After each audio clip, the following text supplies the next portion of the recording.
Everybody do something with their God. hands. Everybody do something with their hands. Above the desk. What's up, everybody? Welcome to this Thursday edition of Collider Live, the last Collider Live of the week of Comic-Con week. If you are already in San Diego Comic-Con and you're watching this from your hotel room, maybe you're live streaming it as you're standing in line somewhere. I hope it's not too hot down there. Do you know Hello, what I mean? Hall H'ers. Hey, there you go. I'm Josh Macuga, sitting in for Christian Harloff, who I'm sure went to a party with free booze last night and didn't invite anybody else to go with them. Why would you want to go? He would have cut you out of the picture anyway. Burn. One of my Double favorite burn. poses. Oh, I'm here with Mark Riley. Good to be producer here. Extraordinaire. Sure. Fresh off a recording of Jedi Council, I believe. Yeah.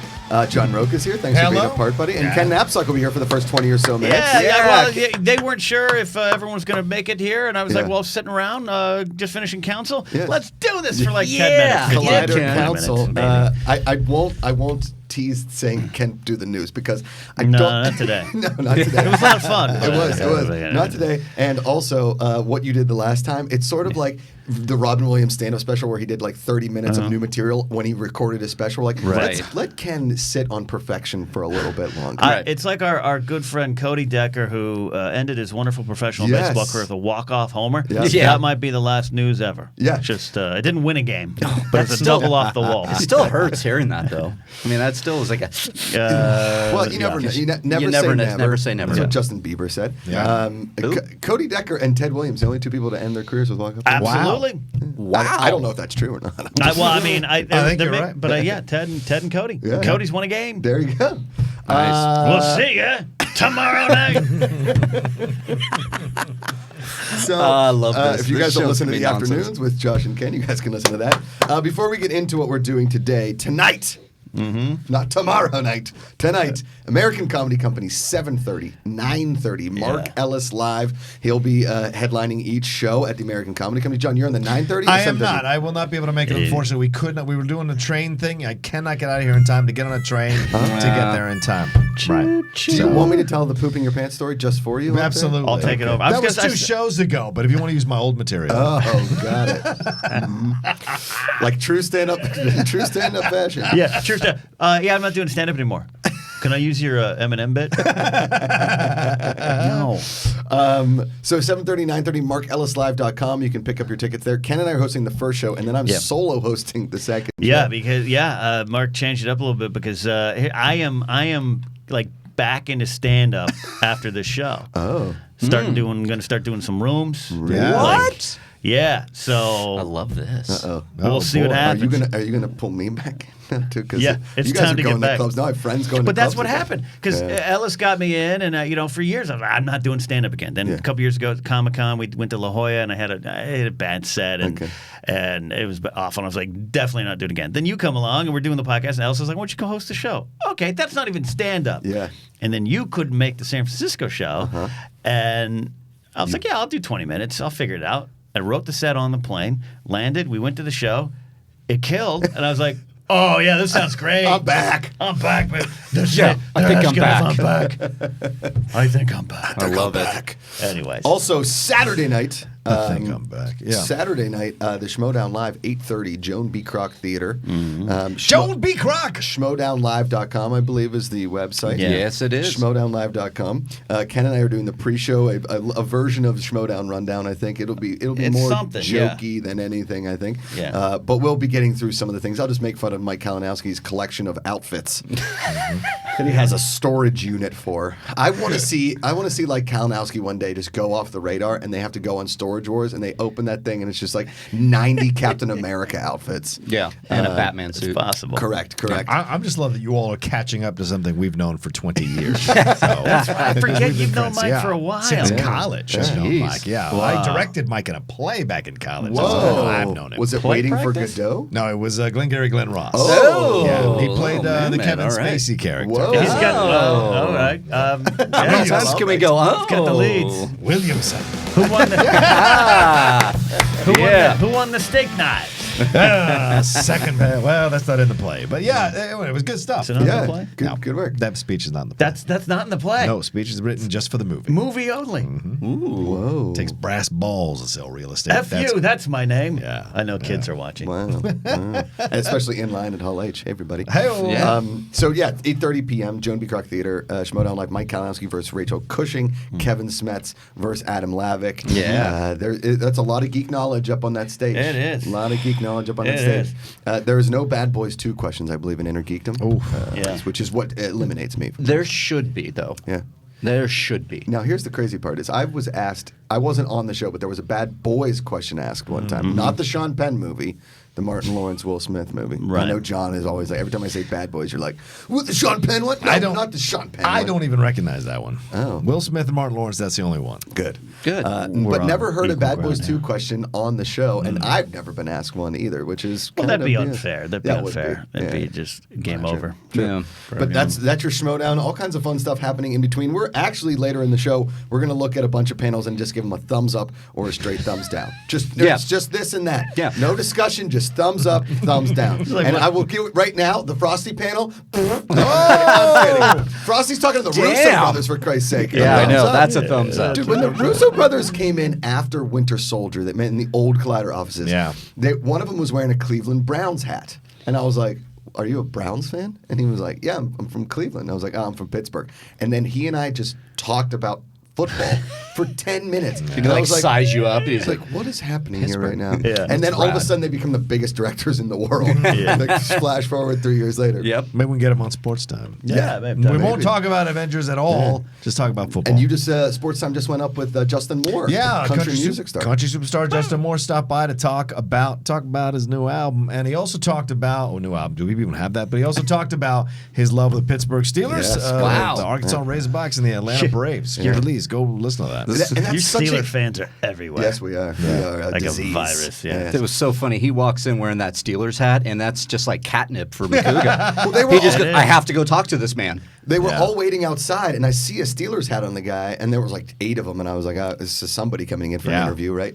And I just was like, Steelers fans only, and he was like, yeah, what's up, man? So we start talking. I start talking to all those people in the green room for like 5-10 minutes. He's like, I'm actually going for the Salute the Troops. I'm doing like a performance, and I was like, can I come with you? And now he named his kid after you. Yes, correct. And then he's like, but here's the juxtaposition of that whole thing is I hate the Atlanta Braves. The Atlanta Braves Yeah. ruined my entire childhood. Oh, yeah. Sid Bream Sid sliding in Bream. home against the Pirates in the 91 playoffs, it destroyed my childhood. Whenever I hear that, I don't think of Florida State. No. I think of the Atlanta Braves. Yeah, the chop. And so when he was like, yeah, I like the Braves, I was like, this freaking Son Well, of a and bitch. he's a naturalized Steelers fan. I know. He's What an does that immigrant to the Steelers fan. He's a Oh, naturalized okay. Steelers fan because he was originally a Cowboys Very fan. politically correct of you. Yes, Whoa. thank you. He was a Cowboys fan, but he got mad. You'll find this out in the interview if you listen to it or watch it. He said when Jerry Jones and Jimmy Johnson, when Jerry Jones screwed over Jimmy Johnson, he at 12 years old he decided he was not going to be a That's it. Cowboys Yeah. fan, and he was hunting around What? and he met some friends and they were Steelers fans. He became a Steelers Why fan. didn't he like become that. a Dolphin fan? I want to talk to him. now. Jimmy goes to the Dolphins. He should have become a Dolphin fan. He should have followed Jimmy Johnson. You You're and right. Pittsburgh people, though. We're at Top Golf in Arizona. Me, him, and Mark Ellis are drunk off our One butts. of the greatest days of my life. Our Don't tell my wife. waitress, what was our waiter? Cedar serving Cedar. us all day Right. drinks. Gorgeous, We tall. just kept pressing the extend.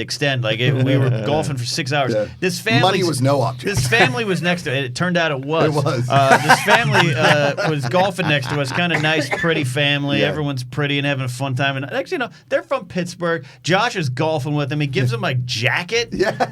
They're like, I went to high school with your dad's cousin, we Mert. all knew people. It was, We all knew the was same Pittsburgh, people. Of man. The course. power, it's everywhere. The power of Pittsburgh, it is. And there's Steelers bar everywhere, too. I was telling Justin Moore that when I was in Rome, I'm like my first or second day in Rome and I was doing my study abroad, I turned around a corner and there was a Steelers sign in a bar window and I was just like, rap, rap, rap. La I Steelers. was like, hello? And he was like, yeah, what's up? And I was like, are you from Pittsburgh? He's like, I am. I was like, what in the hell is going on? And I watched every athletic event at that bar. Wow. Everywhere I went. It was Nice. just Wow. fantastic. Wow. All right, so we've got a lot of news, but we're going to get in that in a little bit. We're going to do again Comic-Con panels. We're going to talk all about that later in the second hour of the program. We've got a special surprise for you guys. Yeah. It's not a guest per se. Per se. Per se, but it is a person that isn't us.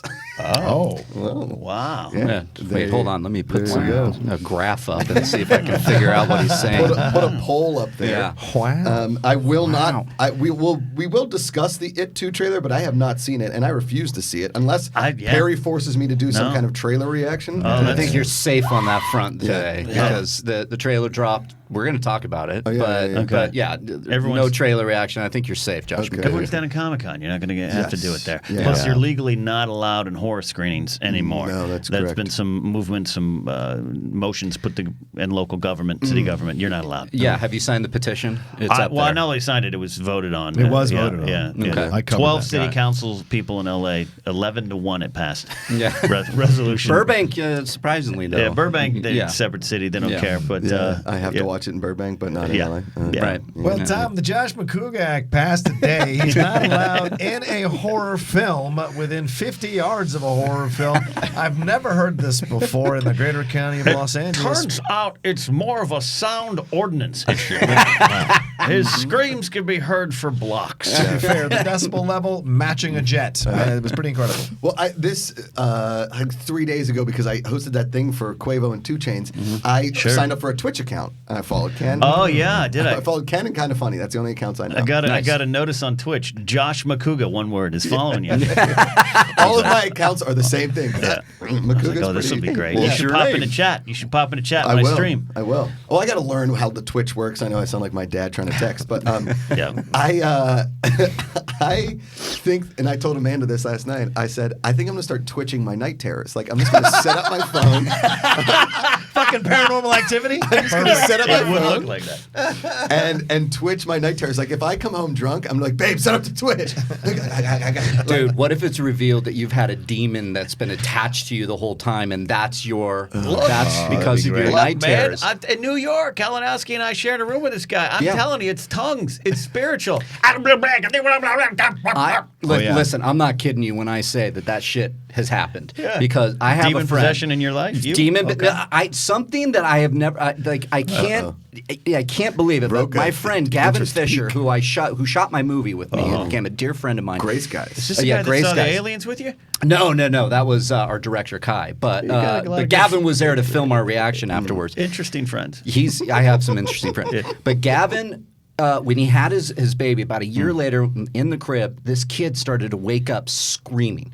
And he started to be like, what is going on in this bedroom? And this is in Burbank, down the street where How he used old to was live. this kid? He was about 1 year old, one and a half years old. That's how all those movies start. And this kid is The screaming dog or the baby? his head off. Charlie, screaming his head off. And Gavin's like, I have no idea what to do. We're texting one day, and he's like, and he and his wife are really worried. So Gavin, being a DP, decides to set up cameras in the room.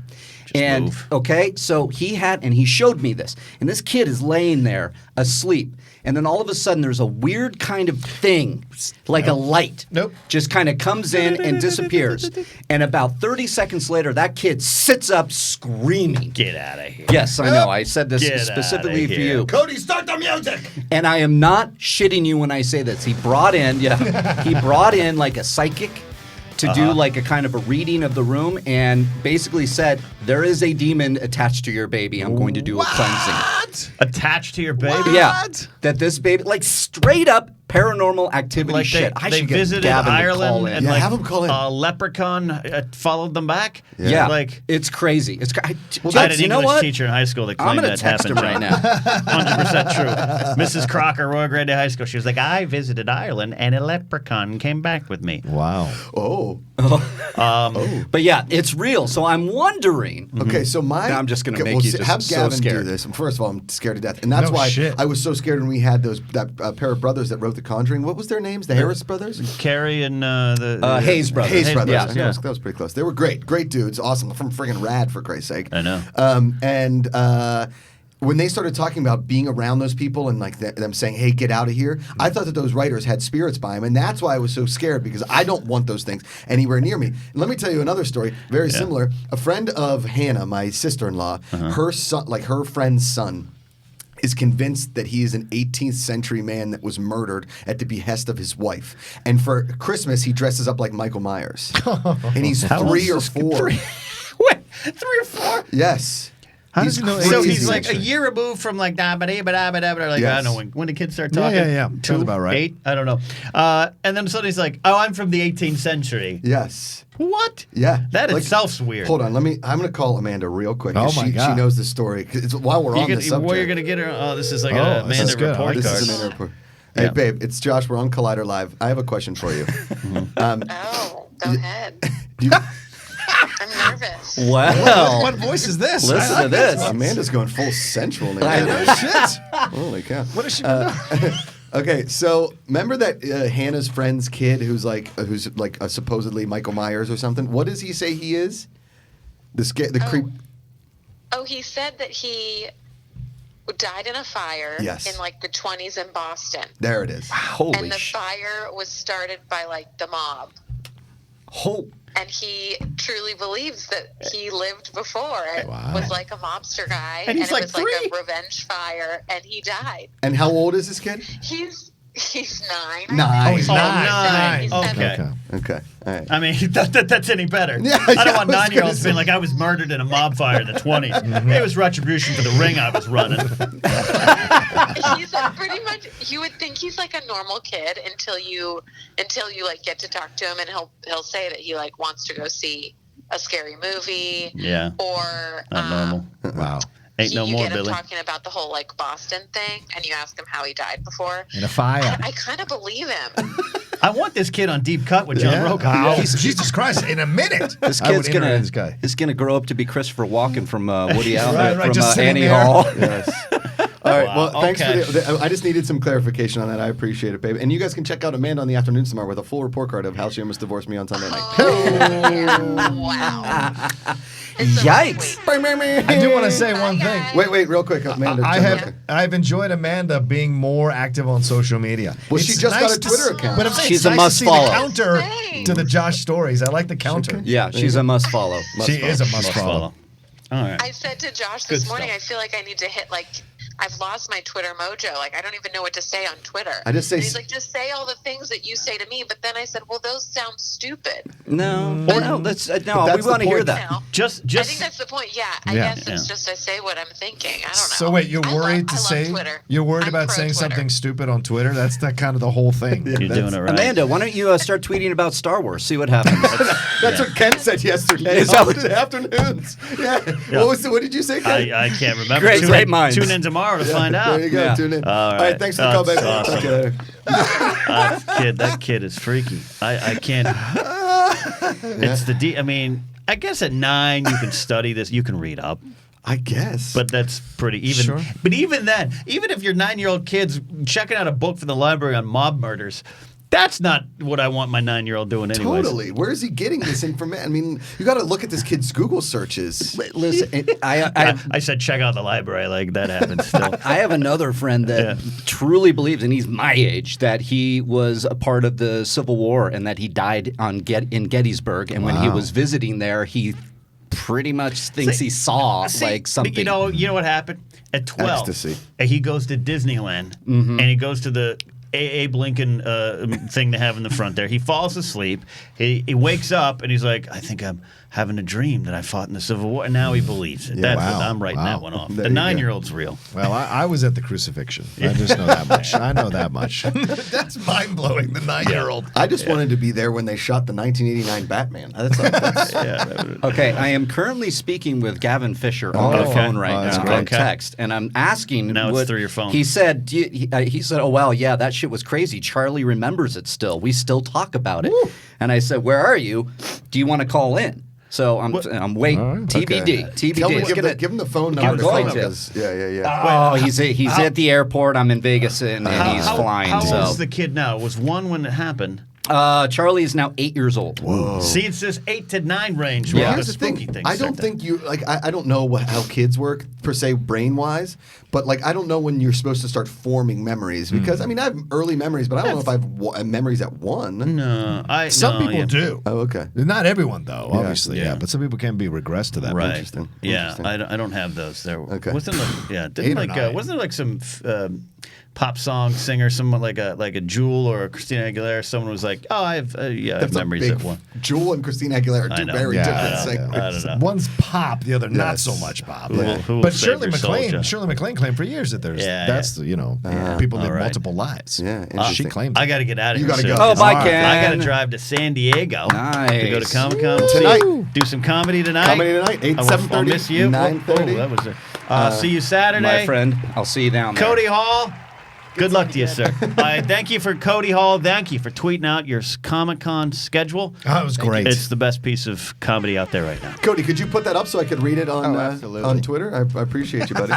I'll put Thank it. you, Ken Knapsack. See you Take care, tonight. Ken. American Comedy Company, 7:30, 9:30. I believe 7:30 show. Kind of Funny's Nick Scarpino will be on the show. Nice. So a great lineup Oh, there for nice. 7:30 and a great 9:30 lineup as well. Do you think he'll ever shave the beard, or is it just like it's necessary? Who, Nick Scarpino? Yeah, for his brand. Man, now. it's pretty good. It's pretty. It's all a right. great beard. Can you expand Watch it. that just a little bit, Cody? There we Oh go. yeah, this is the What- best. Okay, so here's Cody Hall, engineer of the show, engineer extraordinaire, lover of a song that I hate, but also a lover of other things that I love. Okay, 1:30 p.m. on Friday, sitting on the 5 freeway and cursing at myself for not taking the 15 instead. There it is. That's good.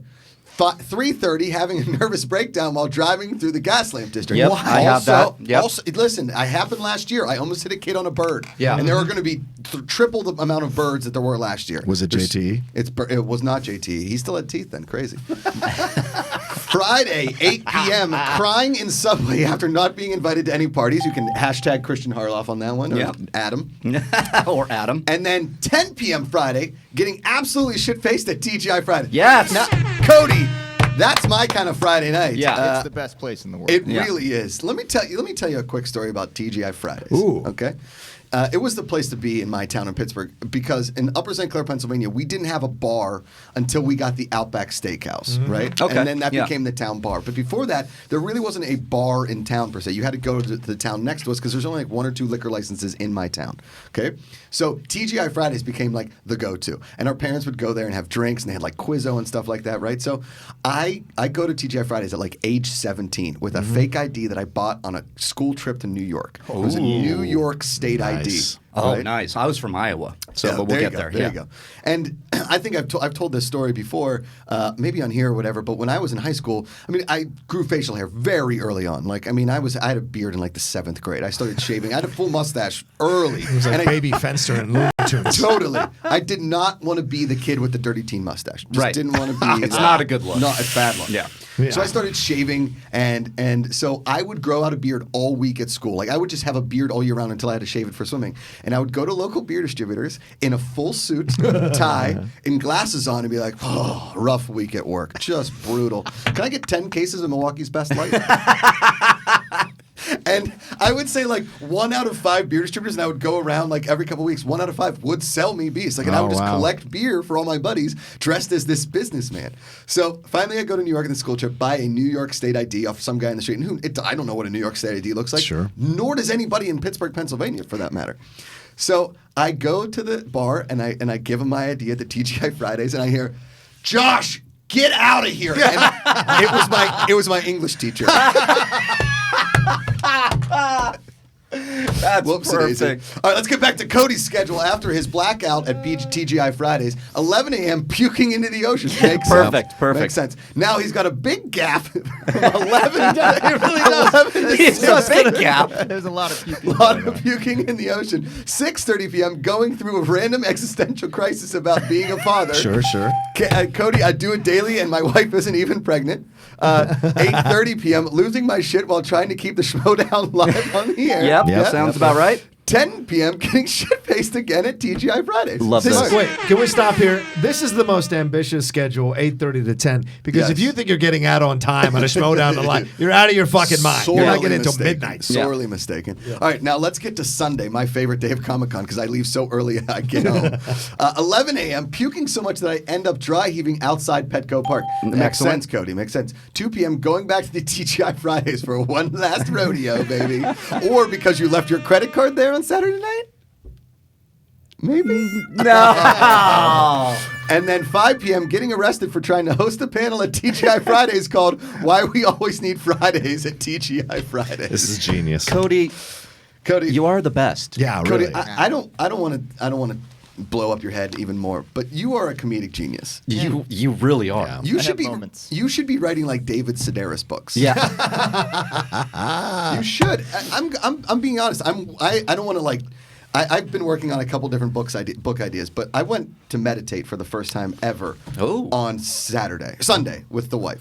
Her friend wrote this amazing book, and Amanda like lives by meditation. I meditated in high school, but it was more like getting in the zone for swim races. But it was more just like, I know that sounds so lame. You were like Michael Phelps. No, I get it. Correct. Just getting in the zone, right? So I thought about writing like a fake meditation book, right? And things like that, kind of poking fun at the self-help genre, if you will. I love that. I'm working on a couple different things. But what I'm saying, Cody, is you are a fantastic writer. And you have great comedic timing. You should really look into some kind of thing like that because that is genius, what you just did up there. It's the greatest Comic-Con shade I've ever seen. For everyone who posts going, come see me on these panels. I'll be hosting this. He's like, this is what I'm really going to be doing. Here's my lineup. Yes. Yeah, which is Real genius. schedule. Yeah, Real real schedule. schedule. Which a lot of these people who post schedules about themselves on panels, they're probably going to do half of this stuff themselves. Yes. Right. So it's genius. Well, the best part too is that you like made it graphic. Oh, yeah. Like they all picture. did. Where's Like the- they all yeah, did. where's Too the much picture? time on this, yeah. Wait, Cody, where is that picture from? Did you take that just We took yesterday? it yesterday. I love the ambitious nature of it. He's like getting ready. Holy shit, that's good. It's like those Coy and, And look, Jay he even movie put- talk pictures. They're all looking away from the camera. Cody, you even put the Teddy logo for promo at the bottom. Oh no. No, that's just the screen. Oh, that's just the screen. Okay. No, I don't know. But that would have been smart Cody, to put the little Teddy logo on there. You're a legend. I'm really disappointed that Cody-Con never took off Hey, because never say never. Never say never. They said it couldn't happen. Cody, they said it couldn't happen. Do you guys like know the that. story behind Cody-Con? Okay. They said it couldn't Cody, happen. do you want me to tell the story, or do you not tell want to ruin parts it? of it. Okay. Yeah. So we went to remember the Complex Christmas party a few years back? Yes. And they started talking about don't I? Complex Con and how big of a success it was. They told nobody they could do it, and I was like, I didn't know what went into Complex Con. All I know was just like weed and rappers. They Like, said you fucking couldn't do it anyway. Fucking did it. We're gonna go out there and fucking do it and fucking punch you in the face. for those that don't know why Riley's swearing so much, there was a guy on stage. I'm not going to call it any names, but he swore a lot to like 400 professional workers. Yeah, Oh, the F word. Oh, yeah, The, right. the F I word heard of it, was the story. a serious verb in his Legend. vocabulary. He was just using that A thing. lot. It was a lot. And I love the excuse, like, I'm from Brooklyn, I'm allowed to swear. I don't know if that's an excuse. Sure. I mean, it really, kept us going. I'm you know, from it's like, Pittsburgh. look I'm at this. allowed to get fat. Again. So Cody, it was me, you, and Frank, correct, Cody? Yeah. We were in a cab from JFK, or from New York City to JFK. Okay. And I want to say that cab ride was about 2 hours, Cody? Yeah, it's about right. Yeah. Okay. 2 hours to go, I don't know, 25 miles. Okay. It was just nonstop Yeah. traffic. Yeah. And Frank, Cody, and I started talking about Complex Con and like what really went into Complex Con and how difficult it was. They said, and he kept going like, they said he couldn't do it. So then we started thinking of let's do a Cody-Con. And just invite people named Cody, famous Codys. Oh, right. Well, I like that. And with the Agent Cody Banks panel, Yeah. of course. Agent Cody Banks. He was the opening night spectacular. Sounds about right. There was Cody, of course, Cody Decker, we've already mentioned on the show. Cody, yeah. Cody Bellinger. Yeah. Right. What was Cody Miller would have to Cody be. Miller, the Would have to be swimmer. there. Autograph signing. Yeah, and so we just started developing this Cody-Con, and it became this inside joke. And man, we were like actually trying to pitch. There's a flyer somewhere. I think Frank made it. I gotta find it. I would love. We should do this. Okay. We should make flyers for Cody-Con. Okay. And just put them up everywhere. Yeah. Pepper Just Comic-Con. everywhere and see what happens. Yes. We'll create a website, we'll create a Twitter handle, and this elusive Cody-Con. That sounds like a lot of work, actually. I don't know. The con that never was, but could possibly be. Yeah, it'll be the next Firefest. Yeah. You know where it's There's a gonna lot of happen? choices here. What'd you say there, Cody? You know where it's gonna happen? Where? TGI Friday. Yeah, of course. Boom. That is. There's a lot of. You got Cody Rhodes, Oh yeah. Cody I Simpson. think we had screenwriting tutorials with Diablo Cody. Oh, nice. Brilliant. Oh, so Brilliant. good. I can So moderate that panel. All right, so we can get into some news, but before we get into the news, real quick. Sure. Uh-oh. Because Sorry. we haven't been getting into the news half an hour. No, Yes. no. I mean, that's the first That's half the hour of the show. show. That's Yeah, the I know. show, I like John. it. Come on. I want to talk about. So I watched this video this morning about the people that live outside of Area 51. Oh yeah. And their prep for this supposed storming of Area 51. Okay, and there's a woman that owns a restaurant called the Alien Inn. You're right. Sure. Or the Ale Inn, or it was called just like Gina's Place for a while, and then then that 1980 something report on 60 Minutes came out about Area 51 and UFOs and aliens that she changed the name to like A''ale, like the Ale Inn. Oh Okay? yeah. Okay. Give her love. And it's a bar / motel that has like 11 rooms that I would imagine 99% of the year is empty. Yeah. And they're talking about all the traffic that's going to come in, what they're doing. They've started clearing land for people to park and camp. What do you got there, Cody? What do you look? Oh, Alex is looking something up. okay, got it. Okay. He's looking up that the Facebook post was just by some guy with a beard who Yeah. was like a Area 51 friend or whatever. And now it's turned into this petition with over 1.5 million people signing, said they're going to storm Area 51. Then the military came back, was like, listen, you can't do this. This isn't Independence Day. Yet all of the gift shop owners, people are about to flood Area 51, a town that is literally the town in Tremors. You remember the town in Right. Tremors with Kevin Bacon? There's like 9 little houses, a general store owned by the guy from Big Trouble Little China. Yeah. And yeah, look, that's Area 51, Nevada. That's it. They And can't stop all of us. so it's a 1-lane road. It's gonna be like Woodstock. Do you know how many people 1 million people is? You get in traffic going to a concert in Pittsburgh with like 40,000 people. Right. You're talking about 1 million people going down a 1-lane road. Now, granted, there aren't stoplights. And there's no signs that say, permit parking 6 to 8, no parking 10 to 12, street cleaning Thursdays. It's just the side of a dirt desert road. Okay. So, Riley, Yeah. you put on here, this is the on the notes, Yeah. Feds warn UFO enthusiasts against storming Area 51. Smart. Quote, the military stands ready. This was on ABC News this morning. Listen. I have a quote here. Okay. Oh. A spokeswoman from the U.S. Air Force Yes. says Area 51 is an open training range for the U.S. Air Force, and we would discourage anyone from trying to come into the area where we train American armed forces. The U.S. Air Force always stands ready to protect America and its assets. Basically saying don't do this. Yes. Don't do this because we will be forced to use force Okay. to stop you. And this is so. Is that's like a design of their idea to storm it? They're going to circle it like a Madden play. Here's the Pretty thing. efficient. Correct. Yeah. They're saying they can't stop all of us. I would beg to differ. Yeah. I would say that they can't. Not only do they have troops on the ground, this is the U.S. Air Force. Yes. What you looking at here, Pat? You got to go around the side.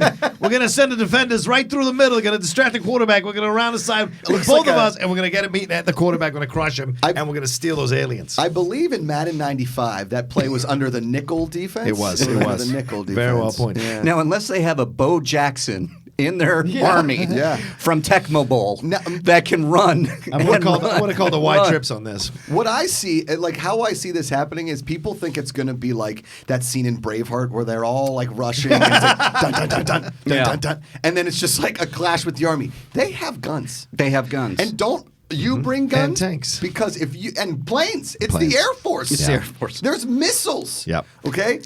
Listen, if you bring weapons and guns, they have no other option but to take back. They don't want to do that. They don't want to kill American people. But let me just say this. If you are dumb enough to storm Area 51, if you have the time on a Wednesday to drive to Area 51 from wherever you're going, Right. helicopters, planes, however you're getting there, if you have that time and you're dumb enough to do this, maybe you should get shot. Huh? Oh, wow. At least by like a beanbag Okay. chair, like one of those beanbag guns. I like that the South American dictator view came out in that moment. They deserve to get shot. I don't disagree with you because this is in essence, by every definition of the word, a domestic terror attack on a Correct. military facility. Yes. Because these are Americans attacking a military facility on American soil. That's a mistake. And if they think that the aliens are there, do you think that even by storming, like, Yeah. in order to get to see the aliens, you're going to have to kill some people. So the protesters are going to have to kill some people to get in there. This is a war. I tell you right? the best part of this story, Josh, is when the aliens come out in their warships Oh, and start killing the shit. dudes for coming in to try and mess with their nice existence. Can you imagine? We've had a peaceful existence in Area 51 for 60 years now. You all come in, try to take us out of here. I love. Screw you. I love that your aliens are like New York City accent. I just guys. feel like that's the toughest. Listen, aliens. we've been trapped down here in Area 51. All they let us watch is Godfather and Goodfellas and episodes of Kings of Queens. Kings and Queens. Okay? You're not taken by Kevin James. It's me. Let me ask you guys a question. I've only been watching reruns of King of Queens still on the air? If it is Leo Remini still hot? Like, let me ask you questions. Because my alien buddy's been down here for years. They keep us out of the sunlight. Let me tell you something. It's all we had, Karen. That's the only lines we know. Karen. One of the aliens just speaks like Pesci. That was like his favorite character. He's like, "You think you're a clown? You fucking fucks. You fuck." I love that the aliens just watched mafia movies and violence movies and they just... And King of Queens. And That's King it. of Queens. Take us to your leader. That's Robert De Niro. That's Robert De yeah. Niro. They don't even know that Jerry Stiller's best role is Frank Costanza. They think that's the dad in King of Queens. You talking to me? now. You Yeah. talking to me? Let me ask I you guys got a ray question. gun for you. I'm going This to is stick on this fantastic. Area 51 stuff because I think it's amazing for a second. It is. Would you go? What? No. Okay. I don't. I believe in aliens, but I would not go down there. And there's no Okay. point. Mark Ryan? No, Okay. I would not Yeah. go. Okay. No, this is Let me see if I can tip the scales a little I'd bit. cover the fuck out of it, though. That's for sure. Right? Like That if I would somebody go sent for me, that. If somebody sent me to cover it and interview people, Oh, hell yeah. the interviews you could get out of this. I mean, this is internet viral gold. The people that are going to go and do this, right?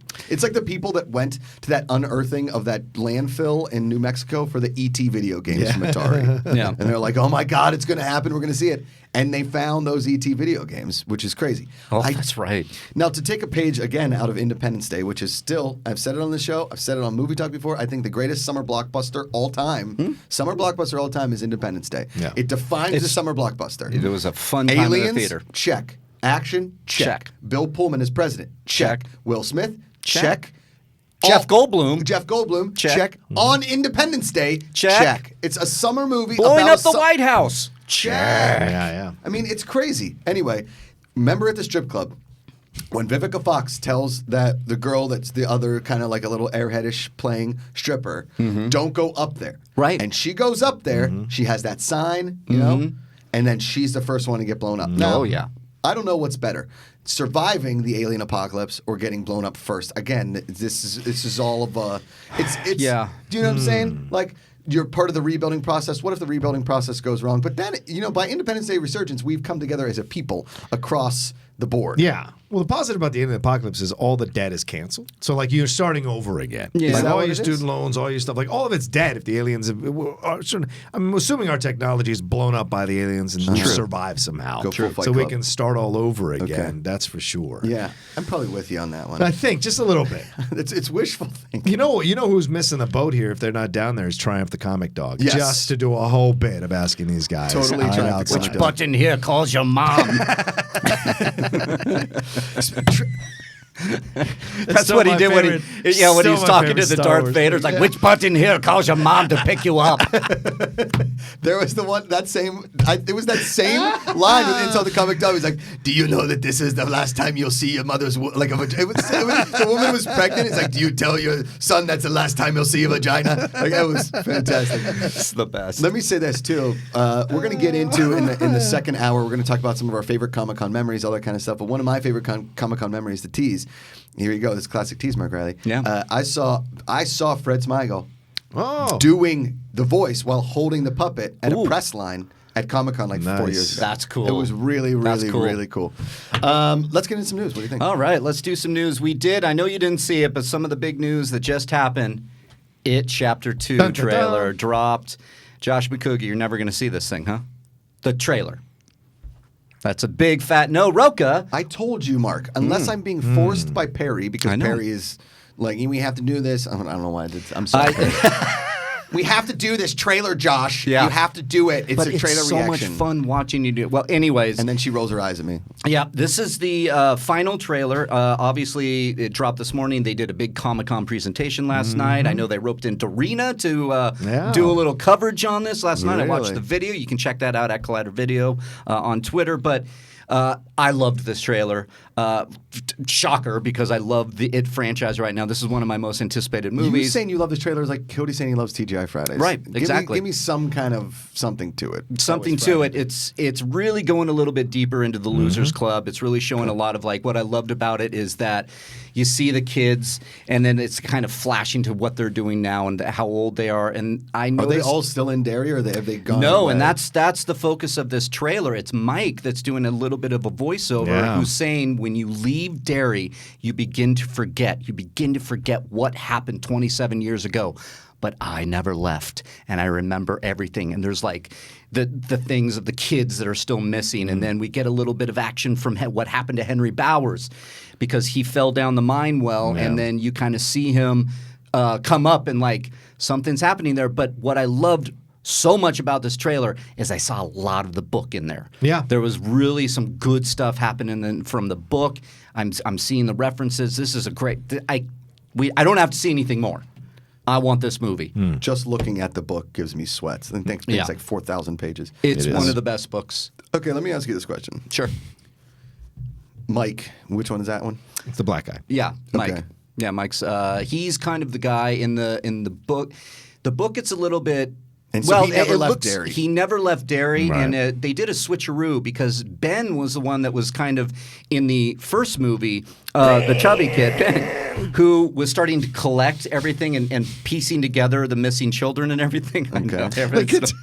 You're like holding it together. Facial tics. But it's Mike that was the one that did that in the book, and now it looks Right. like they're going back to the source material that he definitely stays behind. Let me ask you this. So you said there's still these flyers everywhere for the missing kids. Yeah. Didn't they find out all those kids died? We saw those kids like floating in a friggin' tunnel. Right. Spoiler alert, it won. Well, I don't think the adults are affected by Pennywise and the evil, the ancient evil that is it. And so, in the book, it's a little bit more prevalent in So the the adults know plot. their kids are dead, though. Well, it's like they forget. It's like they have these. It's like it breaks down, and you saw it in the movie. Like they have these weird. They look sweaty all the time, and there's something affecting them, and It's a town that's consumed by the supernatural energy or demonic energy that is allowing them to like just forget about stuff and move on and constantly. But they can't. They don't understand that they're forgetting this stuff. Yeah. So it's a very interesting world. Okay. Yeah. All right. So Mike never left, but Jessica Chastain left. Yeah, then the rest of the Losers Yeah. Club do end up leaving and going on to different things, and then Mike is the one that gives the call. Pennywise is back. Yeah. And it's like they made that pack. And at is the Pennywise end. that creepy old woman that's running around nude? Pennywise the clown? No, I know, but I'm saying like in the trailer. Yeah, that she was Pennywise. Yeah. She, it can take the shape of what you're scared of. Right. It could be a lot of those different things. It could take the shape of that nice old lady. He's great in the trailer too because he has more talking in this trailer where he's just like, Pennywise. Yeah. I've waited 27 years. Yeah. It's really insane. Yeah. I don't like that. Did you like it, Roka? I loved it. Are you kidding? This trailer looks fantastic. And I am not a fan of that ABC movie they did. So No, I because- never got into the movie. Tim I watched Curry, it, right? but it was fine. Tim Curry was Tim Curry, great. He was great, but like everyone else is basically TV actors, and they weren't really going to the levels that you could see. I mean, John Boy, no offense to John Ritter, Three's Company, those guys are not going to get into a Stephen King movie and do it right and bring the complexity of the horror out. These actors you have in this particular movie are going to be fantastic for bringing out all the darkness and the horror of Who that. plays that cute chubby kid that saw the craziest painting ever in the library? The creepy painting. Yeah, I You've been can't waiting remember on his that one. name. He was in Shazam too. The kid Asher. Asher Angel. Yeah, is Yeah. that it? Yeah. I could pull it up, but I'm not sure. Everybody in the chat. Archer. I am Is it monitoring the Archer? chat, by the way. If we want ever Dylan want to take Grazer. some things. Dylan Grazer, I thank thought you. you said the No, Shazam no, kid. the chubby kid in It 1 who sees the library. Jeremy Ray Taylor. Okay, he's in the library. He sees the painting. Who plays the chubby kid later in life? Is that Bill Hader? No, it's a new actor that I don't know his name. There was Okay. there's the big. I think we can pull it up. It's Jay Ryan. It might be Jay Ryan, yeah, because we got James McAvoy coming in, Jessica Chastain, Well, he's certainly been and working Bill on it. Hader were the big names that they cast. He went full Jerry yeah, O'Connell. Jay Ryan, yeah, Got because it. he the character. I mean, as he grows up, he gets svelte. He Yeah. works out. Because He goes full Cody. Yeah, he goes full Cody because he's in love with Bev. in love with and he wants to. Are they all in love with Jessica Chastain? think a couple. Yeah. Right. Okay. I mean, you can give away spoilers. I mean, I'm gonna have to see this effing thing because I don't want to give. Yeah. I actually there's some stuff in the characters Got that I don't want to spoil. Have you read the book? Yeah. It's great. It's yeah. Okay. It's great. Let me tell. I like that Mike is becoming a better part of this story. So it's like this big, right? That book. Okay. So there was this really weird girl I went to like grade school with. She moved in the 5th grade, I think. And I remember in the 2nd or 3rd grade, she was reading it, and I was like, what is wrong with you? What is more importantly, what is wrong with your parents? They allowed you. And 4th, in what library in an elementary school do they have it? Yeah, good point. All serious points that I would like answered by this, and I don't know what this person's up to now. I mean, they could be in the It Losers Club or living in Derry or haunting people's dreams. Who knows? What's that say, Cody? The audiobook is 44 hours and 55 minutes. Yep. That's longer than, I think, Game of Thrones. Oh, for one book, you mean? Yeah. Yeah, I think that's Right? you might be right. Oh, my goodness. That's a whole work week, 44 hours and 55 minutes You with can check- overtime. Yeah. And Audible, some of the sponsors of the Collider podcast. Cody, did I get Nice. that? Audible.com. Check out audible.com. There it Text, is. Go to use Factory, I believe. You can use Factory. All right, what else we got out there, Mark Ryan? All right. So Quentin Tarantino just came out and said that he wrote a Western TV series and wants to direct the entire thing. Now, this is what's going on with Tarantino lately. Dude, he's all over the place. He I'm is doing saying, Star Trek, I'm doing I'm Western going to series, I'm gonna do retire this." after my 10th movie, Yeah. but maybe I won't. Maybe I'll go do some plays. Maybe he was saying that. And We talked about that yesterday, right? Yeah, we were talking about. Yeah, we talked about Tuesday. it. But then we talked about Star Trek. Yes. So then he said, "Oh, I have this idea." Well, so there's a loophole. I could direct Star Trek. It's not my original movie, so that wouldn't count as my 10th movie. So maybe I could do it, but maybe not. So he's like kind of this. Now, all of a sudden, he's saying that he has an actual series, a Western series. Yeah. Because in this Once Upon a Time in Hollywood film that's coming out, Right. he wrote some fake episodes for the character that DiCaprio is playing in the movie for the character he plays in that cowboy Western serial. And so he wrote 3 episodes, and now he's like, well, I think I'm going to write, I can write 8 to 10 more 8 to 10 episodes total, and then I could put it on HBO or Netflix or something. So he's interested in doing it. He's not sure if DiCaprio would come back and do it, but he could recast and do it. But once again, this is Tarantino. Tarantino's always all over the place with this stuff, and then he laser focuses in on one thing and does it. Who knows? Because Inglourious Bastards was supposed to be a TV series first, and then he turned it into a movie. I did not know that. Yeah, so like his proclivity is there. Okay, first of all, when Quentin Tarantino starts talking about loopholes, it's like somebody that uses Ashley Madison. They're like, well, she's married and I'm married. So we're married and we're cheating on, like, whatever. It's fine. Okay, like your loopholes. Dude, That's a crazy just keep loophole right there. directing, right? Okay? Right. Second of all, you've got... listen, I thought, and we were talking about it before the cameras rolling, I loved Godless, the Jeff Daniels Western. Yeah, great But stuff. I always am so either really into a Western or just off of it. I tried to watch Deadwood, and I know I've gotten hate on TV talking all that kind of stuff. I tried to watch Deadwood. I watched the first 4 or 5 episodes. I just couldn't get into it. Okay. And I get, you probably love Deadwood. Yeah, it's one of your favorite things ever. It is. Did you Top like 3. the movie? I love the movie. Okay. Yeah. Yeah. I had my thoughts, but it was good. So I could never get into Deadwood, and I don't know what that says about me. Maybe it's because my dad like pounded Westerns into my brain as a kid. It was just like, you have to watch Westerns. We're going to watch, the Outlaw Josie Wells. And I, as a kid who was just like watching cartoons and watching, big action movies and loved Die Hard, the Western always just seemed kind of boring to me. They're always slow. Slow. They take their time. So Right. yeah, certainly.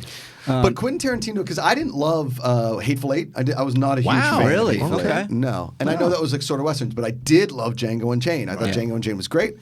Really enjoyed Inglourious Bastards, that kind of stuff. But if Quentin Tarantino was going to do a Western series, because Ballad of Buster Scruggs, a sort of Yeah, Western, it was okay. semi-Western, Yeah. which I really, really enjoyed, actually. And I love the Coen brothers, so... Again, I think that Quentin Tarantino doing something like this really has to grab my attention. It's more of like, if it's just going to be like, here's a Western on Quentin Tarantino, that doesn't sell me. Okay, well, this might sell you because there's more to this story. So when he was writing Once Upon a Time in Hollywood, Rick Dalton, the character that Leonardo DiCaprio plays in the story, he plays he's well known for Bounty Law, which is a Western TV series that the character is a part of. So while Tarantino was doing this, he wrote episodes of that, of Bounty Law. Yeah. So he intends to direct them now.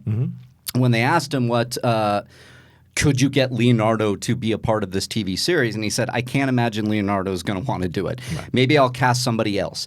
If he wants to do it, that would be great. I'm not planning on that, but I have an outline for about 3 other episodes. So I'll probably write about 3 other episodes and then just do it. Direct every episode. They're a half hour long. I wouldn't mind doing it for Netflix, but I'd want to shoot it on film. Showtime, HBO, Netflix, FX. But I also like the fact that I built up this mythology for Bounty Law and Jake Cahill. Jake Cahill being the character that Rick Dalton is playing in the movie. Oh, got it. Okay. So we're taking a kind of a meta idea here that it's a hat on a hat. Hat on a hat, yeah, that it's in there. But he's calling out, and I'm wondering, when he says Showtime, HBO, Netflix, FX, he's ringing the bell. Who wants to do this? Right. Yeah. This is Tarantino, and if this is a big hit here, I think that we could maybe see this happening. Like Netflix goes, okay, here's some money. Right. Yeah. I mean, they've done it before. Yeah. I mean, Netflix is throwing money at these filmmakers to get them over here because sometimes you can't make your big budget movie, so they're going to go over there to Netflix to do it, or your TV series. 30-minute Western.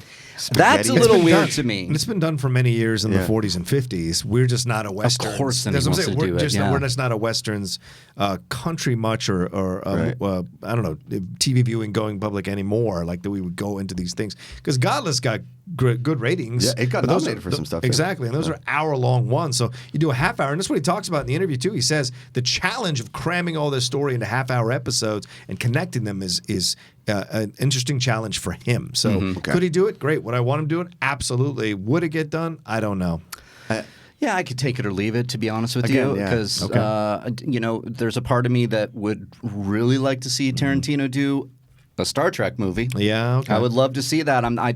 Fucking Star Trek. Yeah, I don't have the I know there are Trekkie fans out there that were like, no, you stay away. I can't have that. Yeah, I'm that way. I'm just fascinated by the idea of him doing it. So that's beside the point. But I want him to.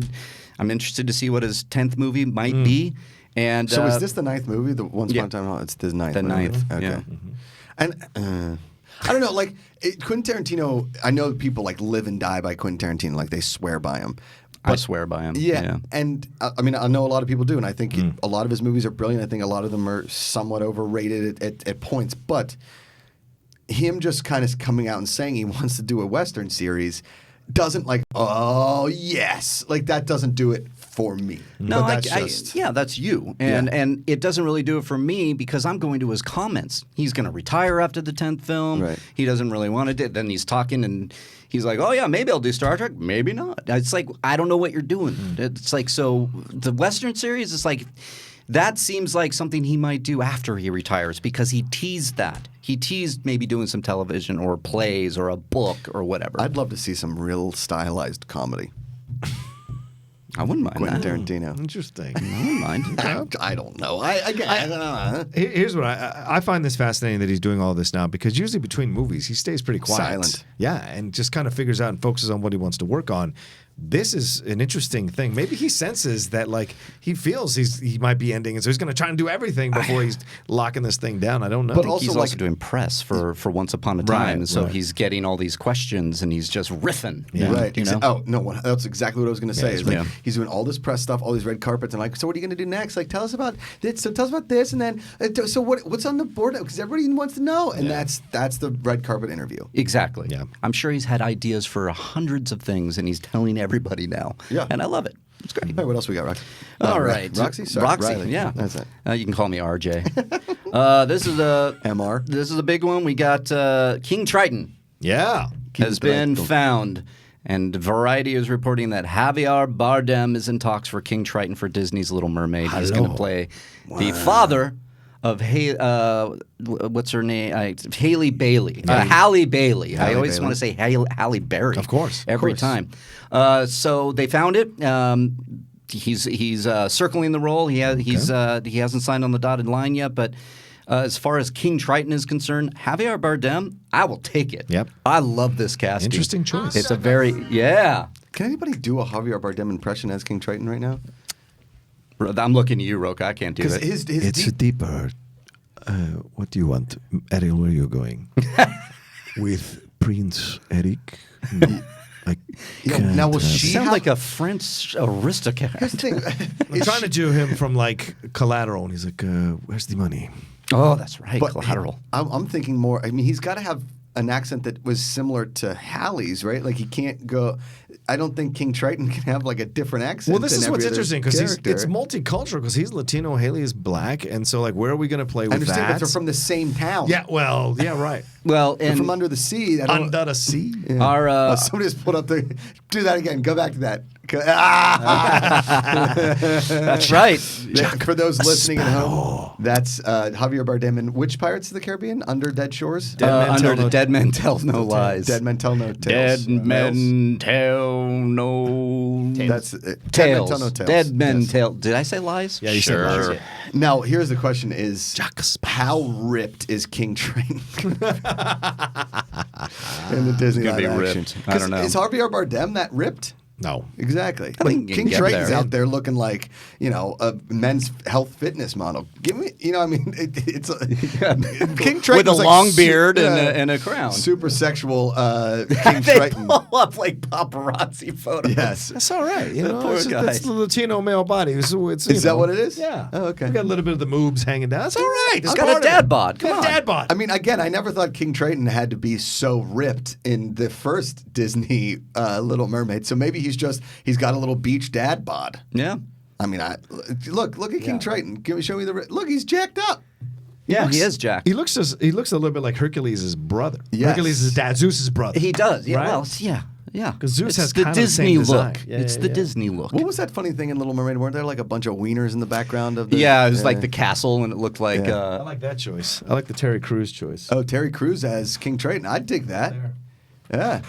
Yeah. Which one was it? Was it the priest that was marrying them at the end of Little Mermaid that they think he had Terry a. Crews. Oh, that's the Old Spice guy.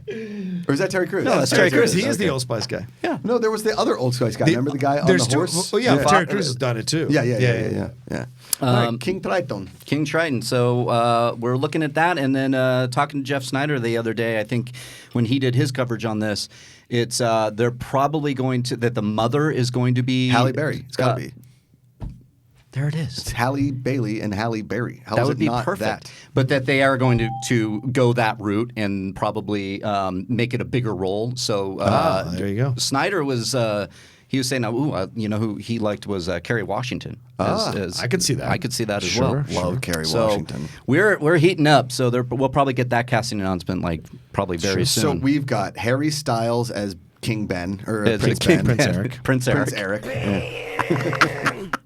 Javier Bardem As Triton. Halle Bailey, and As then Ariel. Aquafina is doing I The believe bird, right? Scuttle. Scuttle. Who was doing Flounder? They cast that as well. I'm going to try to find it. Yeah, who was Flounder? Somebody? Oh, Jacob Tremblay was Flounder. Jacob Tremblay. There it is. And then I believe Sebastian this crab is me. That's Under right. the sea, I am the crab. Under the sea, I am the crab. I am the crab. I have my claws, That and was- I get fish, and I am from Jamaica, man. Yes. I just wanted to be that crab I was telling you about in my cousin's tank. I told this story after we talked about Sebastian. It was just this crab that would sit there on the top of the coral, and the fish would swim by, and he would just go. And he'd try to get the fish, and he'd go, fuck it. Fuck it. I can't get it. Here we go. I forget who made the visual of me. I think it might have been Thrawn that made me as the crab, and I put it out on Twitter and Instagram. And people Perfect. kind of lost their mind. Even my mother was like, "What have you done to your face?" I'm like, "Just age and crabbing, I guess." So that's all the cast that we have is crabs and fish. We need to get to Sebastian. I wonder who they're going to cast as Sebastian. Frank Ocean, Frank, sure. Frank Billy- Ocean. Frank Billy Stallone. Ocean? Who's Jamaican? Right? 'Cause the crab Ziggy is- Marley. Yeah, Sebastian. He's Jamaican. Ziggy's a nice choice. I like that. Ziggy Marley's playing at the OC Fair in a few. Right. Is he really? He is. Tomato people. I want to go to the OC Fair. Yeah, and Harry Styles as Prince Eric. We didn't talk about it yesterday because Mark Ellis really didn't care, and we're not going to talk about it today. We are going to go to break. On the flip side, we've got some special guests lined up to talk more about Comic-Con. We're gonna do some thumbs up, thumbs down on the panels, give our favorite Comic-Con memories, and a lot more here on Collider Live. Thanks for being here on a Thursday. We'll see you after the break.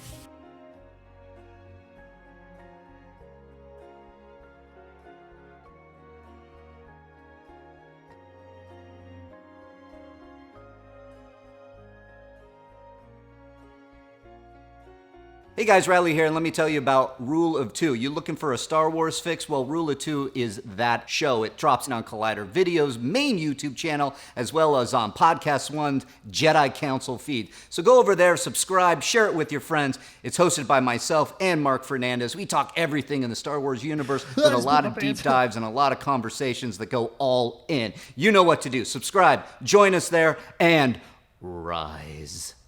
Hey everyone, John Roca here, the host of Collider Mailbag. A new episode drops every Saturday and Sunday in your face and in your ears, answering the questions from you fans about the world of entertainment, film, and television. Me and great guests from our sphere do the best to answer your questions from Twitter, from Instagram, and of course, email as well, every Saturday and Sunday.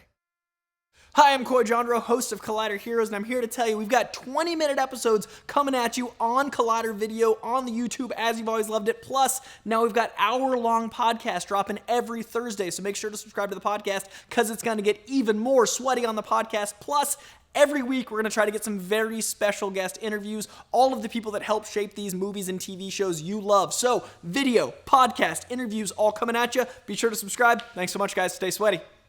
Hey guys, Perry Nemiroff here to let you know that The Witching Hour is all over Collider right now. You can listen to that horror-filled podcast with myself, with Haley Fouch. We talk about witchiness, we talk about slashers, we talk about space horror, you name it, all on that show on the Collider Factory feed. We also have clips on the Collider Podcast YouTube channel, and on top of that, you can find an article all about Witching Hour every single Tuesday on Collider.com.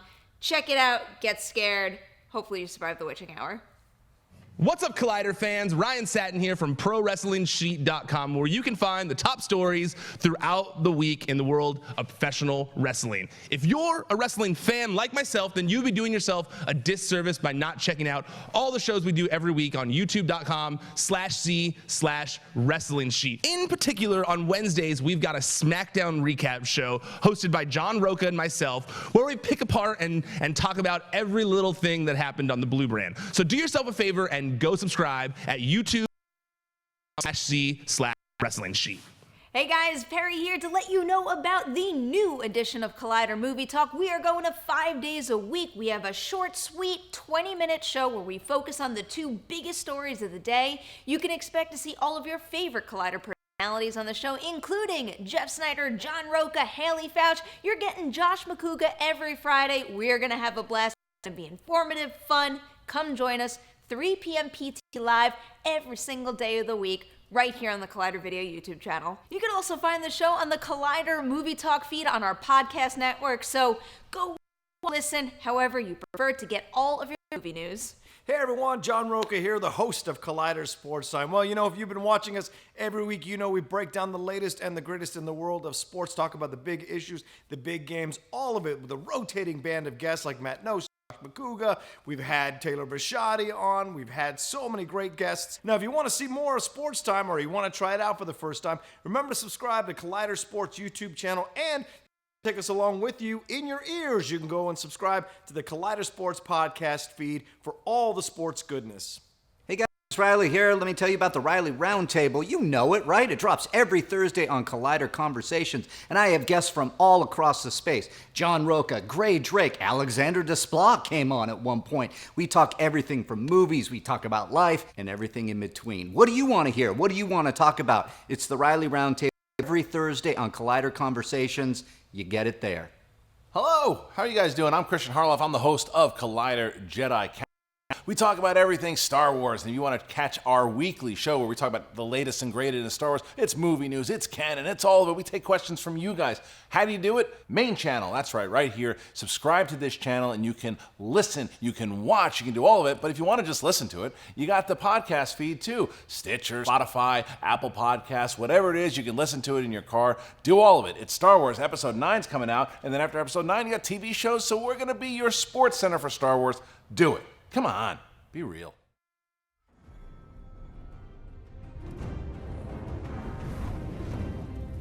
Glitch, Peter Dinklage. Oh, Peter that is the Dinklage, music Peter Dinklage. of Game of Thrones. You thought you could get away from it, but you can't. Game of Thrones. There it is. All right, the big topic today is that Cody Hall is in studio! Cody Hall! We actually brought him on the show! Cody, guys. out of the booth. This is the best. Hello. Which means in the booth is... Somebody? Somebody Who's who's there? I don't know how to do any of that. Yay! It's Christian Rubalcaba! We got the Wangers in the house. No. All right. Riley, whoa. It is the co-writers of Teddy. Hey! That too. They're all of that. No, Josh. Oh. Cody wrote it. We're the co-directors. Oh, that's right. Co-directors. I like how Directors. I Okay, wrote it, all and I'm right. not even the one that corrected you. I was like, yeah, we are co-writers. That's right, Josh. Yeah, woo! Yes. Now, before we get into this news, Chat's going wild for Cody. Yes, Let's it just is. talk about. All right. Let's Good just to call see it what it is. Cody, you're going to be here for this half hour till Okay. about 11:30, and then we're going to bring in Christian Rubalcaba from 11:30 Yeah. to 12. We're going to do some panels. We're going to talk about some Comic-Con memories, etc. We're also going to talk about this Game of Thrones news where Benioff and Weiss aren't going to Comic-Con, but I have to tell the fans real quick. Yeah, do it. Amanda wanted me to tell everybody that not only was that kid think he was killed in a mob fire in the 1920s, but forever he requested that his parents build him a coffin so he could sleep in it. Oh my God. These young children. It must be What did fun. I just walk into? Yeah. Jesus. So Cody, you're about to be a dad in about Yeah. a month here. Okay. Have you been going to classes and such? We have a couple classes scheduled for the next couple weeks. Okay. Okay. Other than that, haven't gone to too many, so I hope I can cram it all in here, and we'll see how it goes. Yeah. And have you gotten the books? Have people given you books and stuff? We've gotten the books. Have I read them? I've looked across them. Okay. I've read chapter titles, and I'm like, that makes sense. Yeah, yeah. Seems. Don't go full Seth Rogen and Knocked Up. Yeah. You There it don't, is. You don't want your wife coming and be like, "You never read the books," and then you guys break up. Should have and read the baby books. Yeah, and then you have to live in here. You know what I mean? Oh yeah. Hey, it's pretty little cozy, spacious. yeah. Have we thought of names? You have names picked out. We have a name already. Oh, you do? Yeah. Are you telling people the name? Yeah. Oh, you are. The name is Grant. Grant? Allen Hall. Grant Allen Hall. love that name. President Grant. Thank you guys. Grant is a good name. It is a good name. And if we want to save the country, you vote for Grant Allen Hall. There it is. That, I will tell you what. It's a pretty damn good name. It is a good name. It's a great Is name. it a family name? Is Grant a family name? No, my wife just really liked the name, and then Allen's my middle name, so Oh. we're keeping that going. Nice. Also, Great. Alan Grant, Jurassic Park. Not related at all. I swear to God, that was not planned. Not planned at all. Really? Yeah. Cody or Christian, do you believe that? Do you think that was planned? No, not at all. Yeah, no. It's not his favorite movie of all time. Yeah, I've never mentioned it at all. Yeah. Hey, if it works, it works. He got away with it. He did it. Yeah, I found a way. Grant Allen Hall. That's a great name. Yeah. We've talked about. Have you talked about names for kids with Amanda? Oh yeah. We've gotten in many a fight over it. Yeah. wow. Actually, Well, we've been no, pretty good with it. We've because been on the same page. I like really older names Okay. for women, at least. I have one name for a boy. That's Bradshaw. Bradshaw. Yes, of course. I had an Aunt Cheryl that I loved, and my wife does not like the name Cheryl. She thinks that sounds like a woman in accounts receivable. Yeah. I like the name She's Barb or not wrong. Barbara. I love, I like older, I like Linda. I like Diane. I love that name for kids. You're like, old school names. Yes, and Amanda does not like that. So that's always been a funny argument. But Okay. Grant was never on the menu as far as boys go. So nice work there. Claimed Cody. it. Nice. Yeah, I love it. All right, so this story coming out here is. So, first of all, Nikolaj Coster-Waldau, there was a story about his reactions to the fan reactions of the Game of final Thrones. seasons of Game of Right, Thrones. right. Which was awesome. Okay. Because he's just like, I think he's finally getting around because they've never had internet trolls, really. Because everybody's always just been like, I love Game of Thrones, it's perfect. Jamie Lannister is perfect. And then finally they get some blowback and they're all like, I will kill somebody. Right. And now, this was supposed to be the swan song. They were going to go to Comic-Con. It was going to be, nerd heaven. We were going to see it all. Benioff and Weiss were going to get the standing ovation from putting together one of the greatest shows of all time. But then the 1.5 million people that are storming Area 51 also signed a petition to rewrite Game of Thrones. And so now, Riley, tell them what they won. Yeah, so HBO made the announcement that not only did Benioff and Weiss pull out of their appearance from their Comic-Con, but the director Miguel Sapochnik, thank you, and cast member Nathalie Emanuel. Yeah, Nathalie Emanuel, Who played Missandei. And Glenn Ian Glenn. Ian Glenn. Doing a great Okay, job, thank Mark. you. I'm doing As- a horrible job, as Cody. Sir Jorah. And so that announcement was made, and everybody immediately went, "Oh yeah, they're pulling out. They don't want it. There it is. They don't want to deal with that blowback. They don't want to deal with people like I saw a lot of people making jokes. It's like, yeah, I wouldn't want to go to Comic-Con and just be yelled at. Totally. And so HBO updated it and said, no, Benioff and Weiss's absence is because of production and scheduling The conflicts. dog ate their homework. Yeah. Now, okay. The Star Wars thing? Yes, that's what I'm wondering. I'm wondering because we Did are. they not want to answer Star Wars questions? Well, we are getting. Not only do we have Comic-Con happening now, but we have D23 coming up. D23 is going to be probably some Star Wars. We're not probably going to get. We're going to get a little bit of Star Wars this weekend, but I think they're really saving everything for D23. Okay, so and Disney brought the hammer, you think?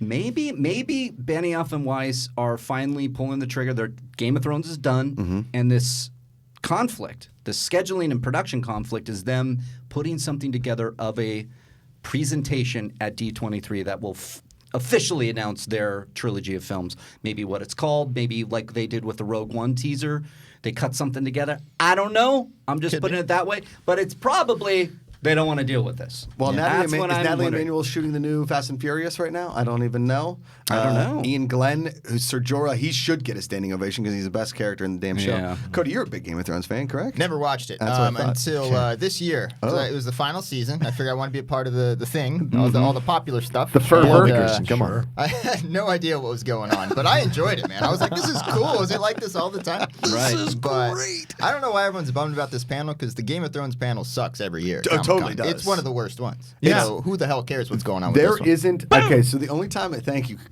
Christian. I do it one more time for me.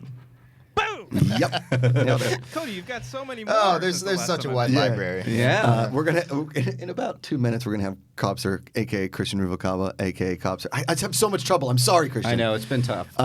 Is that we're gonna rip through some of these sound bites real quick just so he can have some fun back there. Yeah. Because he's back on the engineering board after a 9.5-year hiatus. After 2 shows of perfection between you two, he decided to go on a permanent hiatus. Love you, buddy. It's pretty great being on the other side of this. Like, what's he going to play next? Oh, my God. So There it is. But who is still coming is Yeah. John Bradley, Nikolaj Samuel Teller, Coster-Waldau, Jamie Lannister. Jacob Anderson, Liam Cunningham. Oh, Liam Cunningham. Sir Davos. Yeah. Conleth Hill, Yeah. Maisie Williams, and Isaac Hempstead Wright. okay, so Bran is coming, of course. Bran, of course, Bran the Broken. Yeah. He might get a boo. He was he was the funniest character in the final season because they legitimately did nothing with him except name him the king. Anyhow, the 2 years ago or 3 years ago, I forget what it was. I was stuck in Hall H all day on the Friday because there was a bunch of TV panels, and then it was going to end with the Marvel TV panel. So at one point, what people don't realize at Comic-Con is during the crappy panels, Hall H just empties out. Yep. Oh, yeah. It just empties out, and I'm laying across a chair, and a fan. I'm laying across like 3 chairs, and a fan walked by, and he tapped me on the shoulder, and he was like, "Josh," and I was like, "Yes," and I looked up. He's like, "Hey, big fan," and then he walked away. I was like, yeah, you woke me up from my slumber. But I was like, "Okay, Game of Thrones panel. This is going to be amazing." It was moderated by George R.R. Martin? no Hodor. Oh, yeah. It was moderated by nice. Hodor, and then the only really major star in it was they brought out Gwendolyn Christie and Sophie Turner, and then a couple of the other people. They always bring out Varys, but who has hair in real life? That's Nobody Conleth knows. Hill. Yeah, Conleth Hill.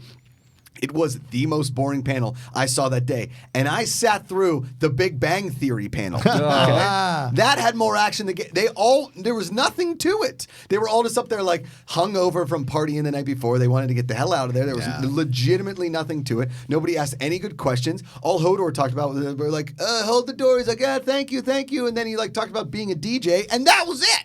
Do they just show like a blooper reel or some shit? Yes. Yeah, probably. Yes. What I realized that day in Hall H and then the next day in Ballroom 20 is that every panel is the exact same. Every panel is 100% the exact same except Marvel. They somehow do cool stuff and drop clips. Everything else is like, here's a blooper reel for season 8. And then we're going to talk about our experiences on set, have a couple laughs, and then take fan questions. It's the exact same thing every time. There's no spoilers. There's no nothing. There's always one, maybe 2 awkward fan interactions. It's always that same kid that goes up to ask the questions. And then there's me asking about Ruth Nega's Rutabagas. It's every panel. So the fact that Benioff and Weiss were going to come, I think got people a little bit excited. And now that they're not, everybody's like, I think I can leave for the Game of Thrones panel. Yeah. Because what are they going to say? Yeah, because you kind of want them there, and it's like if you didn't like this last season or this last season, that's fine. But if you can go up and talk, you can maybe ask some questions, you can learn something, and maybe it colors your opinion on it, maybe not. But I think it would be fun to have them be there. This is from me talking, because I didn't have a problem with the last episode. I had a few problems with the wrap up, but overall I enjoyed the hell out of it. So.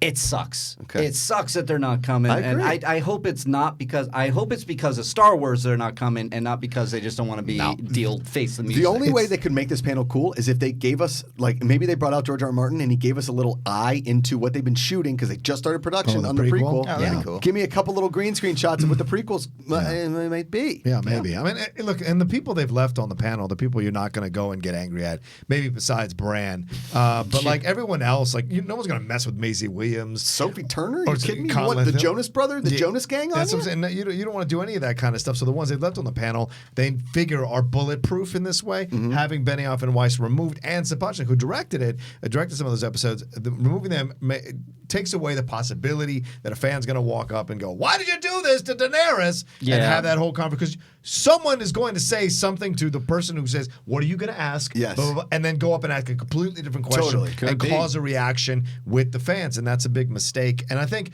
PR-wise, Disney was like, we don't need Benioff and Weiss taking more arrows because we want to do. If they're going to do this announcement, let's keep them out of line of fire till they come and do the celebration. Then people will forget about Game of Thrones eventually and focus on Star Wars. Yeah, you might be right. That's a smarter move. They turn that anger towards Benioff and Weiss and Star Wars. Right. Okay, so Cody went into this season of Game of Thrones sort of like I went into the series finale of The Good Wife. I watched the series finale. Yeah. Remember we did that? I watched the series finale of The Good Wife on TV Talk because everybody was talking about they were so excited about the series. So I watched the series finale and I just started with, so she's a lawyer. Like that was okay. So you're at the Benioff and Weiss, and I'm going to ask all you guys the same question. You're at this panel. Benioff and Weiss are there. Okay. Okay. Totally hypothetical situation. We're playing here. Yeah. Kit Harington is there. Amelia Clarke is there. The whole cast is up there. The main people in the cast that you want to see, not Conleth Hill. Although Varys was fantastic this season, no offense, and he should never. Anyway. Yeah. Cody, you get one question for Benioff and Weiss or any of the stars, the main stars. What do you ask? I think I just want to ask and see if they're okay. You guys good? You having a good day so far? That's why I love Cody. All right, just. You sleeping? You sleeping at night? Is everything good? That's what I would ask. Okay, I think that's a very nice question, Cody. You guys, John Roca. I would probably. I want your ass. Yeah. Say that again. And I want your ass. Yeah, there basically. it is. To Sophie Turner, that's a little inappropriate. No, it'd be Natalie Emanuel. That's what I'd say. Whoa. Who is not, and she was vocal. There was no shock that they removed her because she was vocal about the way she didn't like her character ending up too. Totally. So I would probably ask Amelia Clarke. Let all parameters down, no more walls. Tell me honestly, now looking back, how upset are you with how they treated Daenerys? Do you see their logic at all, or do you feel like this was a massive mistake by them and fumbling the ball at the goal line with your character? Because we see Mark Hamill going back and forth about Luke Skywalker all the time about what happened in Episode 8. So I feel like Amelia has been very clear about it, but then has been also respectful because she wants to maintain her career to not get too deep into it. Leon Lett. A full Leon Lett. Good call. A little football reference for you. Or Cody. Ernest Biner. Ernest there Biner, on the 1 yard line. Yeah. Mark Riley, question for them, Benioff and Weiss. For Benioff and Weiss, I'd probably step Or up and whoever. Benioff and Weiss, I would look to them and ask seriously. So is Boba Fett going to be in your Star Wars movie? Jesus. Yeah. No, I wouldn't do that. But I would ask. Sorry, I had to. I think yesterday Ken said to Amanda, "Oh, you're on Twitter. You want to get some hate? Just see, did you like who Admiral Kondo was in episode 1?" Yeah, I would probably ask them what was the story group, what was the writers' room like, and did you work with George R.R. Martin to fill in the blanks from once the books ended? Was this your idea or was it George's? And I want to know that stuff. Yeah, I want to know a little bit more. Did they talk with George R.R. Martin, who gave them something to go off of, or were you making it? And it's a hard question to pose to them because I don't hate it. Yeah. I didn't hate the episodes, but I'm very interested the nuts to bolts of making this thing when the source material runs out. And what is that like with George R.R. Martin and HBO? What is that story group like? What is that writer's room like? That's, to me, is interesting. It's a long question. I think you would have been. I would try to figure out a way to do it better than that. Thanks, Cody. It is. At that point, there's someone behind Mark just being like, because they're bored of the question. Fine, I'll go back. Is Luke Skywalker in your movie?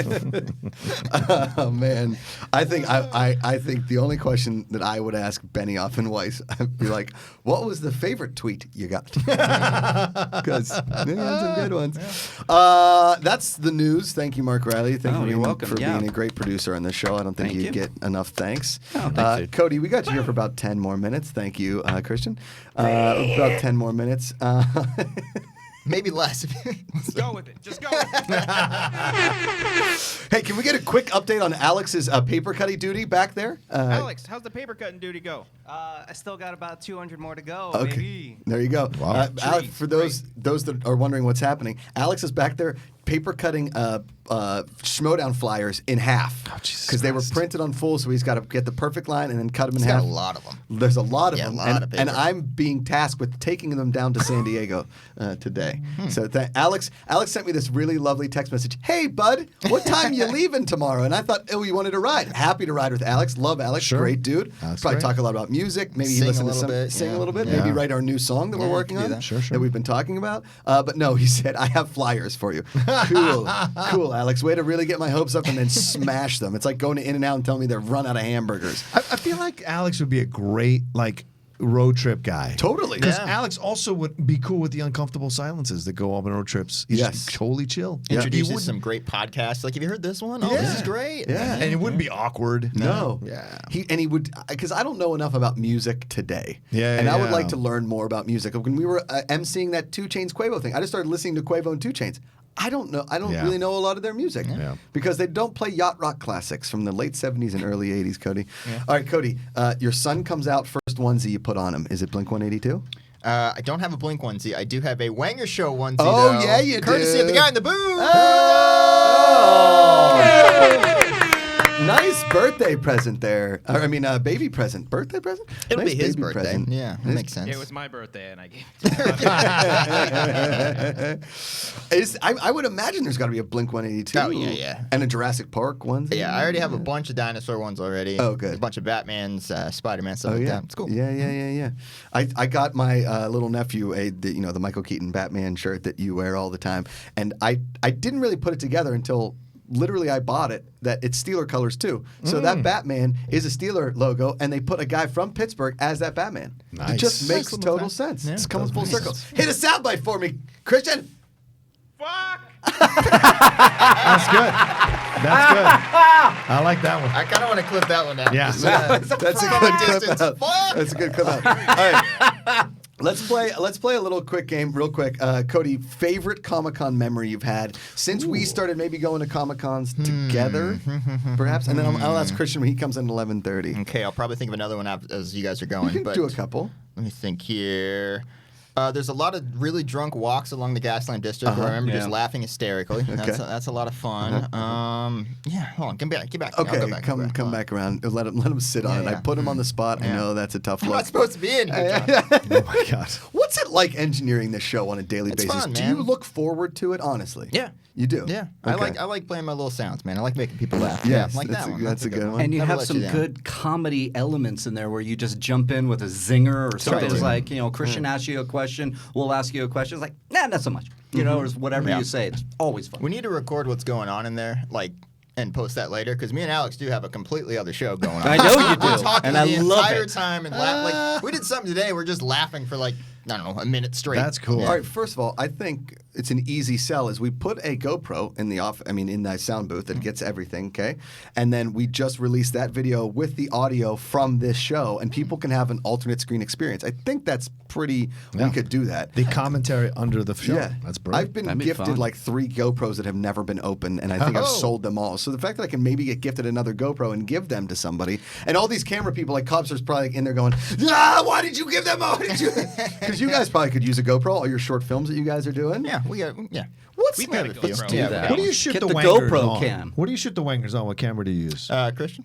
Cody? Sony We do- A7? A7S, Yes. 2 and A7R2. Nice. Wow. Got There you half of it. Okay. And Brian Perez, you're a sound engineer. Have either of you guys driven his car yet? No, but I've heard the horror story of when Why? you What drove happened? it. Yeah. Christian, have you driven his car? No. We One of you- I I think need- the closest we ever got to that was sitting in his car for a sketch. I need one of you guys to get in there and drive it and tell me that the brake system isn't totally effed in the A. Because it was scary how bad the brakes did not work. It really did. What's a Wanger shoot like? Are you guys shooting that all in one night? Are you guys over Most a of the weekend? time we shoot it all in one day. Okay. Teddy took a couple nights just getting some pickup shots and shit like that. Got But it. if So you it's had like reshoots. You had Don't say reshoots that word, on John, your don't say that show. word. Additional Don't say photography. the Oh, word. there you Don't say go. the word. Thanks, It's fine, Christian. it's fine. That's a good word. But whenever it's sketches, we are just dying laughing the entire time. Yeah. Those are a ton of fun. Yeah. I mean, you guys are sort of like back in the day when the Casual Mafia was doing, when we were doing our things, you guys are kind of picking up that mantle, and I like what you guys do. It's really, really good. What's, so Teddy, and then what was the one that really scared me? The Runner? The Runner did not like that yeah. one. I mean, it was really well done, but Right. it was real scary. Are you guys That's gonna be the commercial? Josh Macuga. I did not like this one. what's kind of next on the thing? Are you guys working on a feature, maybe a pilot? We're working on another short right Okay. now. We're prepping it, and then we have some bigger plans. Okay. going on. Yeah, we So- shot another Nice. sketch that'll be coming out soon. Right Yeah. on. And this is where I come in full Nicolas Cage. How have I not been in one of your movies? Yeah, we have plans for it. Oh, It'll be okay. good. Well, that kind of scared me a little bit. Have you thought about your favorite Comic-Con memory yet, Cody? Yeah. Okay. So my first one, first Comic-Con I ever went to is like 6 or 7 years ago. Schmoes? Was no, it Schmoes? this was before Schmoes. Yeah, I was able to get into Hall H. Okay. Did the whole sleeping outside thing. Totally. And I got in, and it was that whole first Marvel panel I ever went to. It was Oh, like wow. the ultimate like movie fan like dream at that point. I was like, this is Okay. amazing. They announced Age you of cry? Ultron. Oh. It was awesome. Yeah. Did you cry? No. No cry. I remember screaming though. Yeah. So because I know Christian has before, and I forget, who were you sleeping outside with that one Schmoes? Josh Happia. JTE. JTI at the time. JTI. Now, what is the sleeping outside situation like? Were there bugs, any rats or mice? That always scares me about sleeping outside. I ended up okay. I just had dirt on me. you Just know, dirt? from the grass and shit like that. And then yeah. now, what happens is you get like a ticket, and then can you go shower and come back? No. I think now they have something kind of like wristbands and shit. But back when I did it, it was just show up when you can and you're stuck there. And Yeah. then they let you in, and then do you get like a pass to come back and forth back in? No, you just had to stay not there. not at that time. I don't know what the new policy. So you just sat in Hall H all day. Yeah. Oh, yeah. And you smelled. Probably. Those were the days. Those were the best Wow. days. I did that for the first 8 years. Holy Hall cow. H on Friday and Saturday all day from morning to night. The worst is when you got to go take the dump. It's the worst. Oh. They do have Because porta potties. Yeah. the line also to get into that one bathroom they have is astronomical. Plus you're behind Disgusting. dudes who are like haven't showered in 3 days. Yeah. So it's an interesting experience to say the least. I like it better now because they give you a ticket to go That's out nice. and you can give that ticket back to go back in. You never lose your seat. Got So it. they're cool with you going out to go get food or whatever and then come back with your ticket. And as long as there's a seat available, you're fine. My stomach hurts thinking about going to the bathroom in that public situation. Oh, I know. I And, hate inside- it. and they fed you nachos and hot dogs and pretzels. So you're Yeah. going. There's nothing in there that doesn't. At this point, I understand. I mean, we're in Southern California. Can't there be like a healthy option somewhere? It can't just be like a prepackaged Caesar. It's too expensive. Ugh. It's too expensive. That's why they do the mass market stuff they have now. That's why all the stands are what? Coffee, pizza, and soft pretzels. Yeah. That's it. That's And breakfast all carbs. burritos. And breakfast burritos. It's all carbs. Which is all, getting in the, it's all up in the gras. Yeah. Cody, last question. Yeah, buddy. What freaks you out most about becoming a dad? Ooh, Oh, Jesus good question. Christ, Josh. Coming Okay, at you going hot. from Marvel to fatherhood. I just don't want to mess it up. You know, I want to make sure he ends up having a good life, being happy. You don't want him to resent me in 20 years. Be like, you were never there. I don't want anything like that. You know? I could have been president, Dad. I learned it by watching in my class. So just stuff like that. Can't hold down a job for 2 months. Yeah, well said. If he starts liking something that you don't like let's just say he gets into, you know what I mean? I think my dad's worst fear that I'd be like, I think I'm going to be a Cowboys fan, right? And my dad's like, leave this house. I'm like, I'm 8. I'll let him do that. Sleep on the street. Sleep on the hallway. I just have this vision of Cody and Christian having like this successful Wanger's multinational production company, and it's based out of Dallas. Cody's like behind this big desk with long horns and fucking hat, and his son comes in. I want to be a dancer. No. Like, what if what if you play in Blink-182 and he's, in his formative That's years fine, and he's not man. into it? That's fine. My parents Really? don't like Blink-182 at all. I wasn't actually allowed to listen to them for a long time because I got Because their their music first. is the devil. So I was 7 or 8 when Enema of the State came out, and that's not a kid-friendly album. It's not. And that was like You're my correct. first CD, and my mom was like, "What the hell is this?" And she like hid it, and I wasn't allowed to listen to it for like a year or 2. Yeah, that and always then, works. So if they get into shit I don't like, whatever, they'll find their way. Right on. Cody, congratulations on all your success. Hey, thanks, and man. I don't think you get it enough. I know Christian says it at the end of every show, but thank you. You do a hell of a job engineering this show. All the fans love it. And I'm serious when I say you need to write some sort of comedy book or do something. And maybe on a Mark Ellis show, come up and do a Hot 5 because I think you'd be super fantastic. You're the best. And I got to thank you, Cody, for making my job easy. Seriously, because I don't have to worry about him at all. And we'll see you at a TGI Fridays in San Diego. Cody Hall, everybody. Cody Hall. Real quick, while we switch things out, we have some Comic-Con breaking news. Oh, no. Breaking news. Edward Furlong is back as John Connor in Terminator Dark Fate. No! The hell? Is it in the trailer? James Cameron announced it at the San Diego Comic-Con panel, which is going on right now. Edward Furlong. John Connor. Remember when I said back. all the panels were the same? I lied. Yay! Rubacaba. Hello. What's up, big man? So, how's it going? there was you breaking bearded news, mouse? Christian, as you walked in. Well, this room changed. Yeah. I know. It's nice, isn't it? Cool. But that Edward Furlong is back as John Connor in Terminator Dark Fate. Does anything for you? I mean, that's cool. I didn't know he was still alive, to be honest with you. I let me had tell no you. idea. I thought Do we have like a current a while picture? ago. And it's officially That's- R-rated as that's well. crazy. The movie is That's R-rated. great. Yeah. So. Now, let me tell you guys a quick LA story. Okay? You ready for it? I guess. All right. There was, I believe she was an actress, and I know Clark Wolf knows this because we had talked about it on like a Guilty Movie Pleasure, but I think it was Freddy vs. Jason. Great movie. Yeah. Now can you pull it up and read down like a couple of the main names in that movie? Was it Monica Keena? She's the main girl. Boom, that's one it of is. the Monica singer. Keena. The singer. Oh, okay. The Monica lead. Keena. Yeah. Okay. Yes. Yeah. Okay. Beautiful. So Monica Keena, and I, at the time, was living with Edward Furlong. I think they were together. Oh, okay. This was maybe 5 or 6 years ago. I was delivering groceries when I lived in LA. Worked many a different job here to pay the bills, and it was like a high-end grocery delivery. And Edward Furlong would order all the time from our service, right? Okay. He but it would be under Monica Keena's name, so I knew that he would come to the door. And I swear, after from 2 years on, it was always cigarettes and booze or cigarettes and unhealthy food. He did not look great, but again, that was a long time ago. So maybe he is. Maybe James Cameron reached out to me and said, "I need you to get your act together. Maybe get like your teeth cleaned or something," because he had some pretty rough looking teeth. Everything he just looked really disheveled. And I'm just saying what I saw as a human being was not what you would. But maybe the future has been so tough on John Connor and all the pressure of being the savior of the world that's what John Connor looked like. Yeah. Yeah, I wonder how they're going to do it. I wonder if it's that. He's getting back into fighting shape. I think they saved this announcement because there was a lot of questions going, hey, what's going on with John Connor of the character? And then to bring in Edward Furlong, I think is a great nod to the original, T2, obviously. And then here we are. He's probably back. It's a straight sequel to T2, right? Yep, straight sequel. Yeah, it makes sense. I don't know.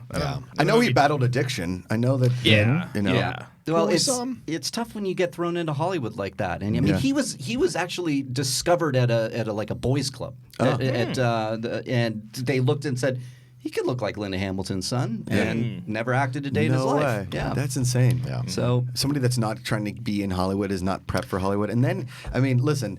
if you're talking about a seminal role, his role in American History X is absolutely fantastic. Yeah, it's a good movie. That movie is super well done. I mean, super depressing, but also just like a powerful movie. It's a tough one. Every time I drive past Venice Beach High School, because it's on Venice Boulevard, I always just think, you will be a ghost at Venice Beach High. Like, I love that effing line. But that's actually really cool news. I think it's coming out of Comic-Con. fantastic news. I love this. I want Edward Furlong to succeed. If he did have some problems, dealing with all of hopefully it, he's better. this would be great for him to come back, have a great role. Who knows what the character, how involved he is, but this I love. I love they saved it for Comic-Con. Totally. It's a good announcement. I'm a Terminator So fan. the panel going on right now? Panel is going on right now. Thanks to everyone in the chat who did Thanks, point chat. that out.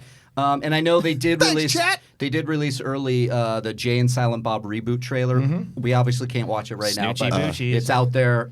So we'll probably cover that maybe on Monday's show. And when Jay Muse was in here last week, I think he almost was about to be like, I think we're going to see it.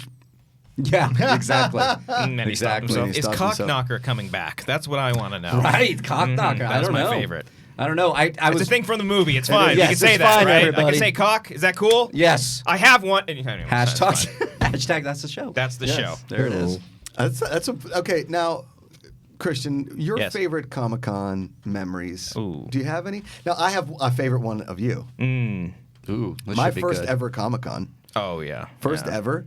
You slept in my apartment the night before, and we all drove down together. That's right. In the giant ass excursion. In that huge excursion with the seat that sort of didn't work, and I was just you're kind of landing back. It was you, me, Jeremy Johns, Tom, and it was Ken.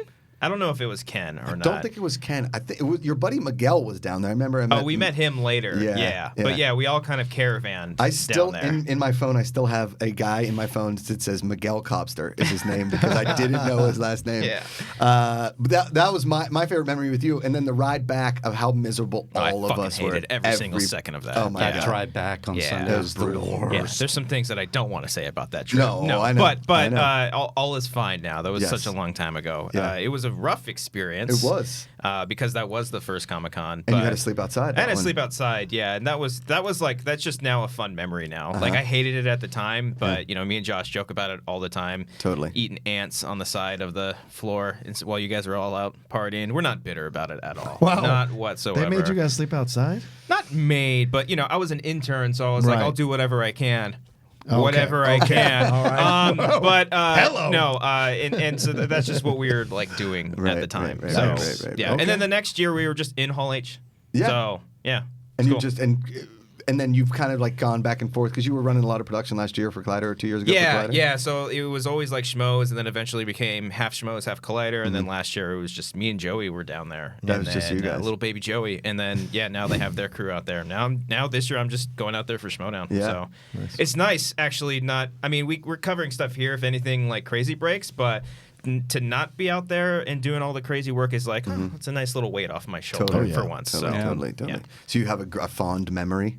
Fond memory? Yeah, like Cody was saying, getting drunk at night. Hanging out with Adam Smith during Comic-Con has always been the best. Yeah. Is he down there now? No. Yeah, he's down there is. right now. Him, Thad are up there running the ship. And Perry, everybody's out there. The social media is out there. Okay. But yeah, anything with Adam. But specifically... Were you there? This is an Adam story. Were you there when we were all getting in, and Adam had a thing of booze, right? Well, you mentioned this, but what you didn't mention, he was coming in and a bottle of whiskey this big shatters on the ground. Oh no! And he just went, "Fuck."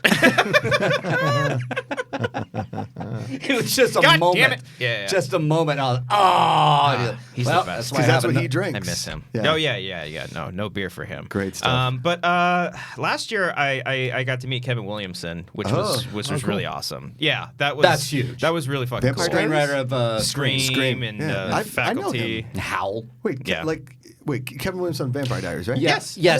He created Vampire Was it Diaries. Vampire Diaries? Did he?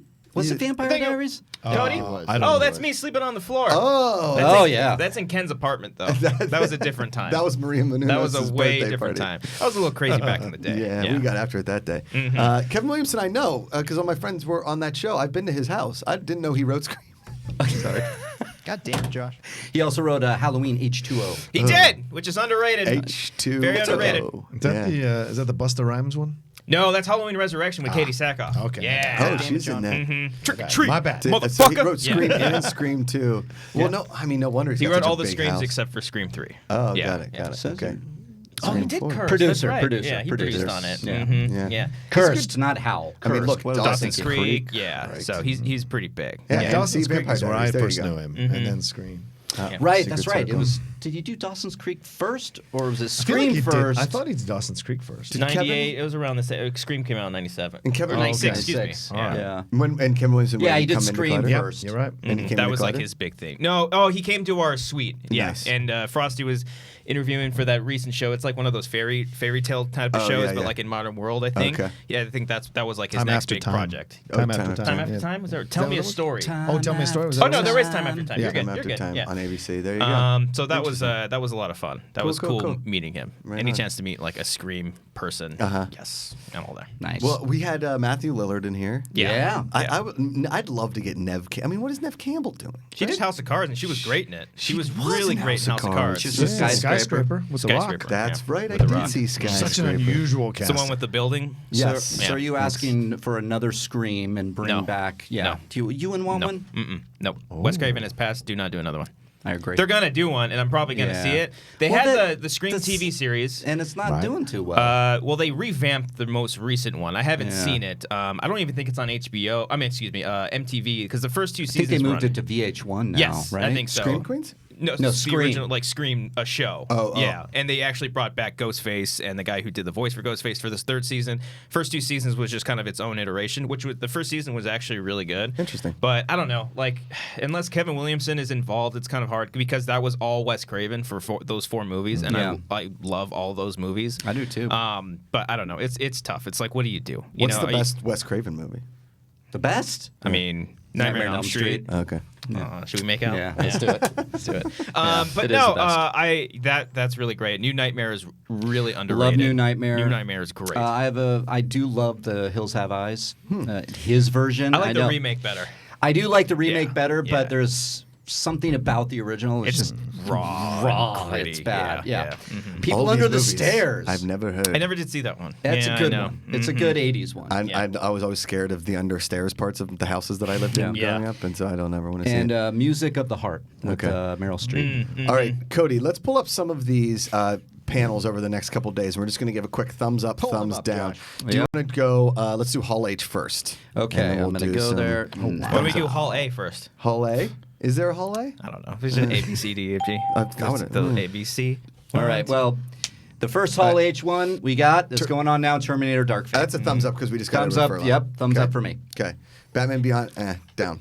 I don't know. No, Is that Hall thumbs H? up. Yeah, Okay. Batman Beyond is great. thumbs up. Hell yeah. There you go. Fini! All right. Someone will get Next that. one, Cody. Marvel Games panel?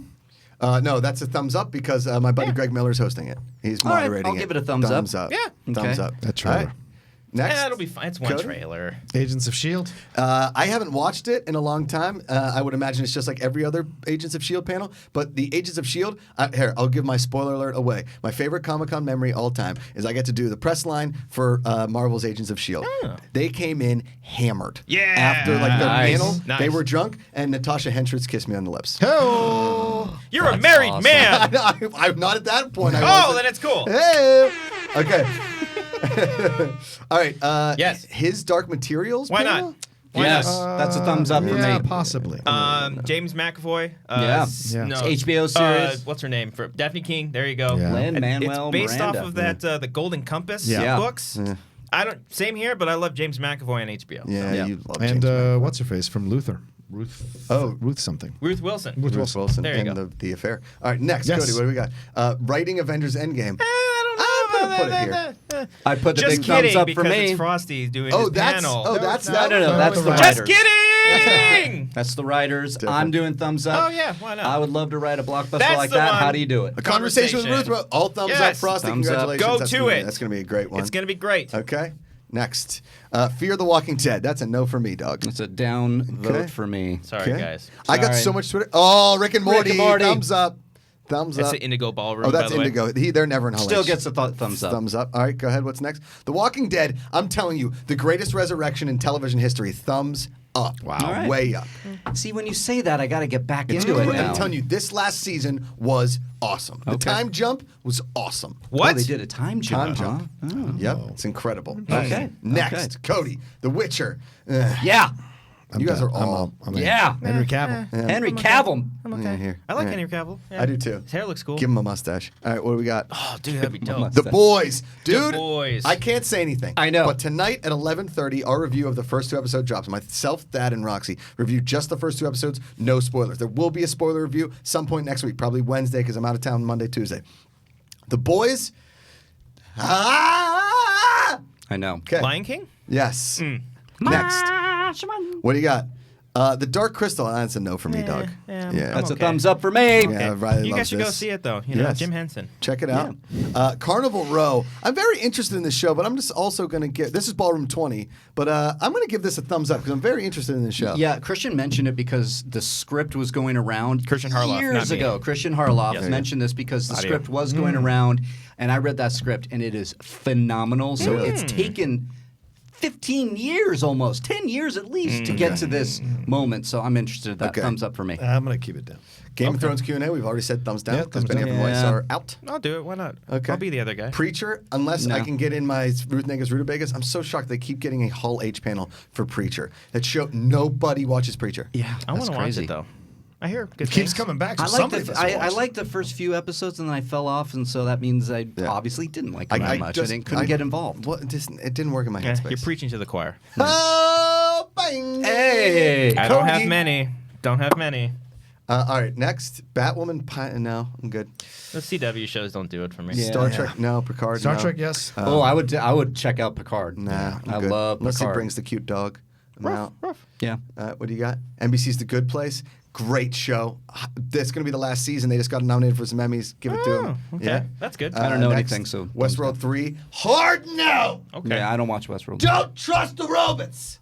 Robots. Oh, you're still on that? Aaron Yes. Paul. Okay, that's Aaron good. Paul going to be in That's that. a fight that needs to be fought. It that does. season. Aaron Paul coming to be in that season. I don't care. That's pretty cool. I don't care. Is he I a like- robot? wow. Is I he like AP. human? I don't care. Is he Fair bringing enough. his mezcal? Maybe. That'd be dope. Ooh, mezcal. Handing out to the His crowd. need for speed. All right. What do you got? What's next? Marvel Studios. That's Yeah. the big one. Come on. Ding Thumbs up. ling. They're paying us to say that. Shills. All right, boys. I just got $5 for that thumbs up. Nice. What was that? Supernatural. Oh. I'm kind of, yeah, I would say. It's the last season this season. Yeah, I watched Supernatural for like 5 or 6 seasons and I loved it. What are they on? Like 20 now? They're on like a shit ton of it's seasons. 18, I think. 18? Yeah, Jesus, they didn't man. make 20. Yeah, they made some great stuff, and I hear they get 15th and final season. There Thank you you, go. Thank Cody. you. So yeah, it's good stuff. I like Good those stuff. guys too. I like that cast. Yeah, they they- did a crossover with Scooby-Doo. They did. Yikes! Sorry, that was loud. I'm sorry. Riverdale special video presentation Q&A. That's going to be a hard pass for me. Yeah. And that seems to be the most ones. At least that's the one on Collider. Those are the big ones. But when were they doing the Top Gun panel? Yeah. Did we mention that? No. Maverick? Yeah. Doing that? I don't They know. were. I believe thought they that's were. Hall H. I didn't. It's Hall H. I think it might be going on now because Paramount is doing that, and I think Skydance is doing it's all part of the- Terminator, so it might be coming up soon because that would be a big thumbs up for me. I don't No? know. I'm just like so average Thank on you, this. Roke. I like What the Tom hell? Cruise. Really? Yeah. Top Gun fan? No, I like Top Gun. I've never been on the thing of like, oh my God, Top Gun is perfect. Like I've just been. I mean, perfect is a strong word It's for not, that it's movie. definitely not my favorite Tom Cruise movie. I'll tell you that much. I guess it's very nostalgic for reasons Yeah, for I me get that. because it hit me at that age where I'm like, yeah, I do feel the need. I mean, the need for speed. It's in my top 5 of the 80s. Yeah. Oh, wow. Come on, Really? I could Wow. buy that. Really? Yep. Wow. It's Man, the fucking movie. bad. Where's Vision? Because I Where's saw it Vision at the Quest? right time. Vision Quest is an awesome movie. I love Vision I Quest. would watch Vision Quest 10 times over before I watch Top Gun again. Whoa. I think that's a fair statement to make. Thank you. I think it's fair. Thank you. Thank Very you. fair. Because Very fair. that's a hotter sex situation with him and Linda Fiorentino than Oh, Kelly please, yes. McGillis and Tom Cruise. That's the element you had in the 80s. I'm sorry. I know nowadays we have to no. all be, but in the 80s, we leaned into it. Yeah. Dude, the Top Gun, sex scene. Yeah, I like that scene. Holy, I watched that because you see tongue. They're like, I remember being a kid being like, they're really using their tongue. That's crazy. Is that where you learned how to French kiss? Was Top Gun? I might have tried camp that year. Did I kiss like Tom Cruise? You guys are all old. Yeah. I don't know what this Come is. here, Cheryl. What's sex? I don't understand you guys. He's got nothing. Nothing. Okay, so we've got about 10 minutes up in the show. There's a clock in here. Yeah. Cody, would you want to open up the phone lines? What do you think? Let's open up the phone lines. Yeah.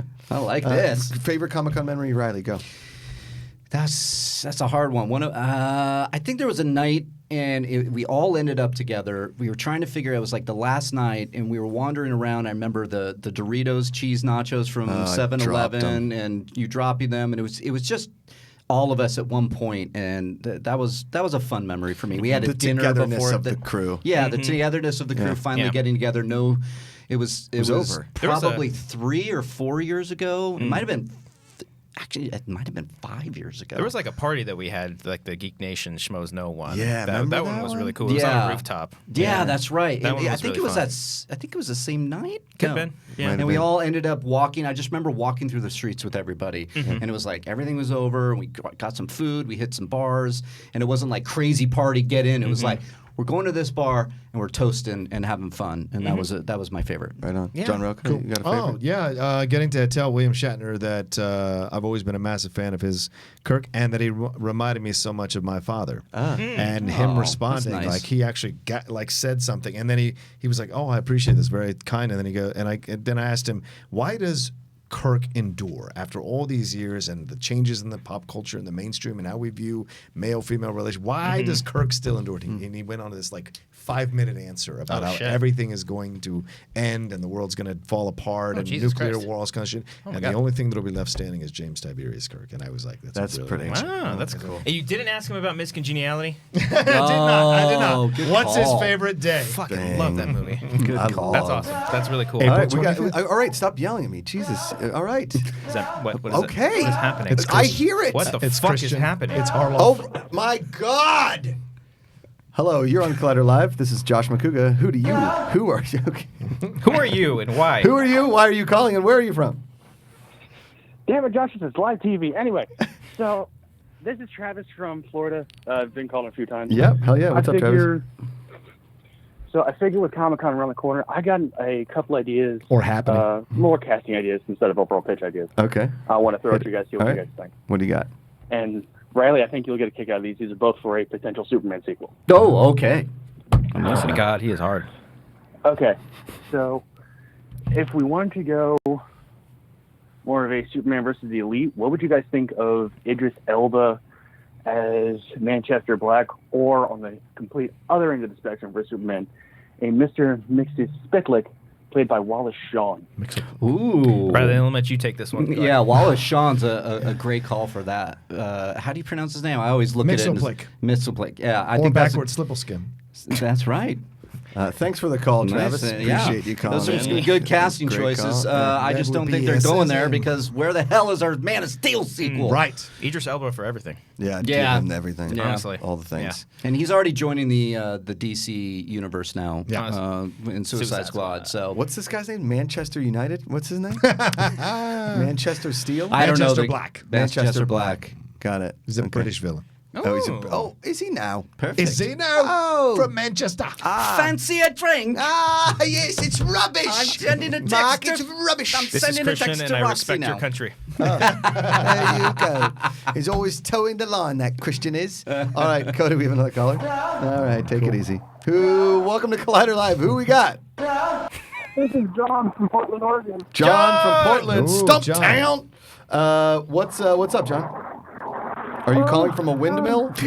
Are you at the Top Gun panel? I've you guys for a long time. Thanks, man. No, actually, I was wondering, why does everyone have such a hard time with the old Terminator, like Genesis and Salvation and stuff? I love them. They're part of the Terminator. They may not have been the Terminator of Judgment, it's the first one, but we live in 2019. Everyone has new technology, Bluetooth, Apple. Why is everyone so against all these, new technology upgrades and stuff, and talking about you know, the new Terminators and the way they look now and everything. I don't understand why everyone's so against the Genesis. I love Genesis, including Salvation. All right. Well, thanks for the call, man. I appreciate your passion for all of the Terminator franchise. Yeah. For somebody that, I mean, listen, I try and find joy in just about everything. I liked Salvation a lot did too. With entertaining. Christian Bale. I Yeah, thought it it's was really fun. good. I did actually too. really liked Rise of the Machines. I thought that was a fun effing movie. I can't say it because I haven't seen Genesis, so I can't. It's awful. Yeah, I've heard I it's not couldn't. great, I couldn't get behind it. I think it it's- wasn't as bad though as I thought because I came to it late and I was like, it's not as bad as everybody's saying. Yeah. And then towards the end, I was like, I will say this. I think the reason why people don't like the other ones as much as, say, Terminator and Terminator 2 is it just seems so far out of the... And Terminator Rise of the Machines, there's no Schwarzenegger. So I think that was like... you're thinking of Salvation. Salvation, sorry. Yeah. There's like a CGI Schwarzenegger, but it's not really him. Yeah, but it's not him. So I think Rise of the Machines, too, it was like we were just removed out of T2. We didn't have Lyndall Hamilton. We just had Claire Danes and Ethan Embry, right? Nick Stahl. Nick Stahl. Thank Thank you. And the lovely Natasha Henstridge, right? No, it was Close. It was the one who did that Night movie with Ben Kingsley. I forget what her name is. Anyway, go ahead. Christian Lockett. Yeah, it's close to John Cena. Yeah. I thought that movie was actually pretty well done. It was just a departure from the style and the look of T2. Right? Yeah, like it was totally different. It was. But I appreciated the ending, actually. I did, too. I I like like that that, they too. went there. I was like, oh, okay. Yeah. All right. I don't know. There's just really because I love the first one more so than the second one. Same, The second one's just same. like the same movie, just like bigger. But then Arnold's not a good or bad guy. He's the good guy.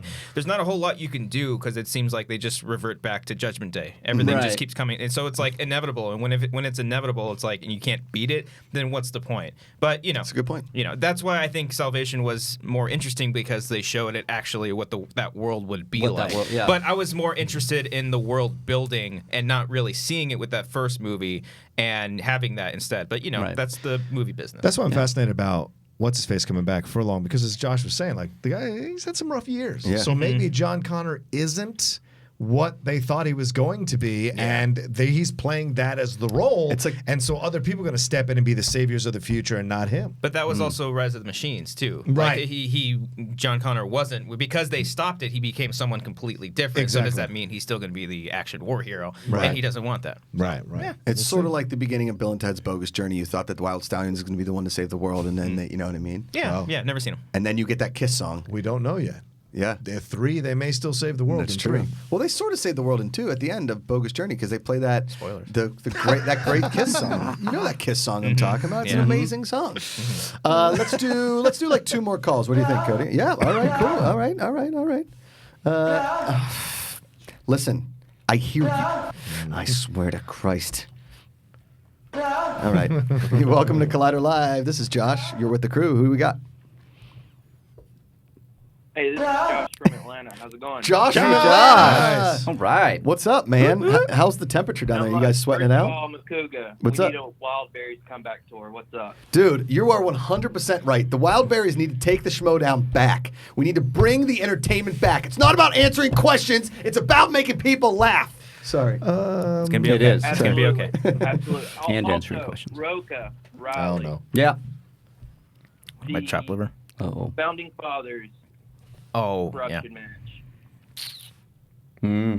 Yes. Yes. Match there. What? Big match. What are your thoughts, Roca? Oh, I still can't talk about it. Fuck them. They got lucky. I'm tired of hearing. Jesus. I'm tired of hearing this crap about Kalinowski being great. He keeps spinning spinner's choice, and his opponent keeps spinning opponent's choice. Until that lucky streak ends, then he's not going to be beaten. So he essentially spun spinner's choice with that James Bond thing, and then we spun opponent's choice. Tried to stay in that match, and we got. And you screwed. guys did. The You game guys screwed us. The there's nothing we can game do about screwed it. When the it. game screws you, there's only so much you you can hung do. in there like you wouldn't believe. Yep. You guys were champs. It's fucking bullshit. The is what Founding I Fathers say. also got lucky against the Wildberries, let's be honest. Yeah. Did we though? Did we though? Josh. The Babadook question. Babadook. The Babadook question. Yeah. Great movie. Kalinowski only wrote Babadook. Oh, good call. I should have Fucking challenged. horse Josh shit. in Atlanta taking the details. Josh, I like it, Josh. Run the tape, Cody. Run the clip. Details. All right, do you got a question for us, Josh? Yeah, You just yeah. wanted to talk some sweet Schmodown. I just wanted to give the Wild Berries a shout out. Hell yeah. Well, hopefully we're coming down to Atlanta soon, but I know that we're going to be in Florida some point in the fall. So if you can make it to Orlando, we'd love to see you, Josh.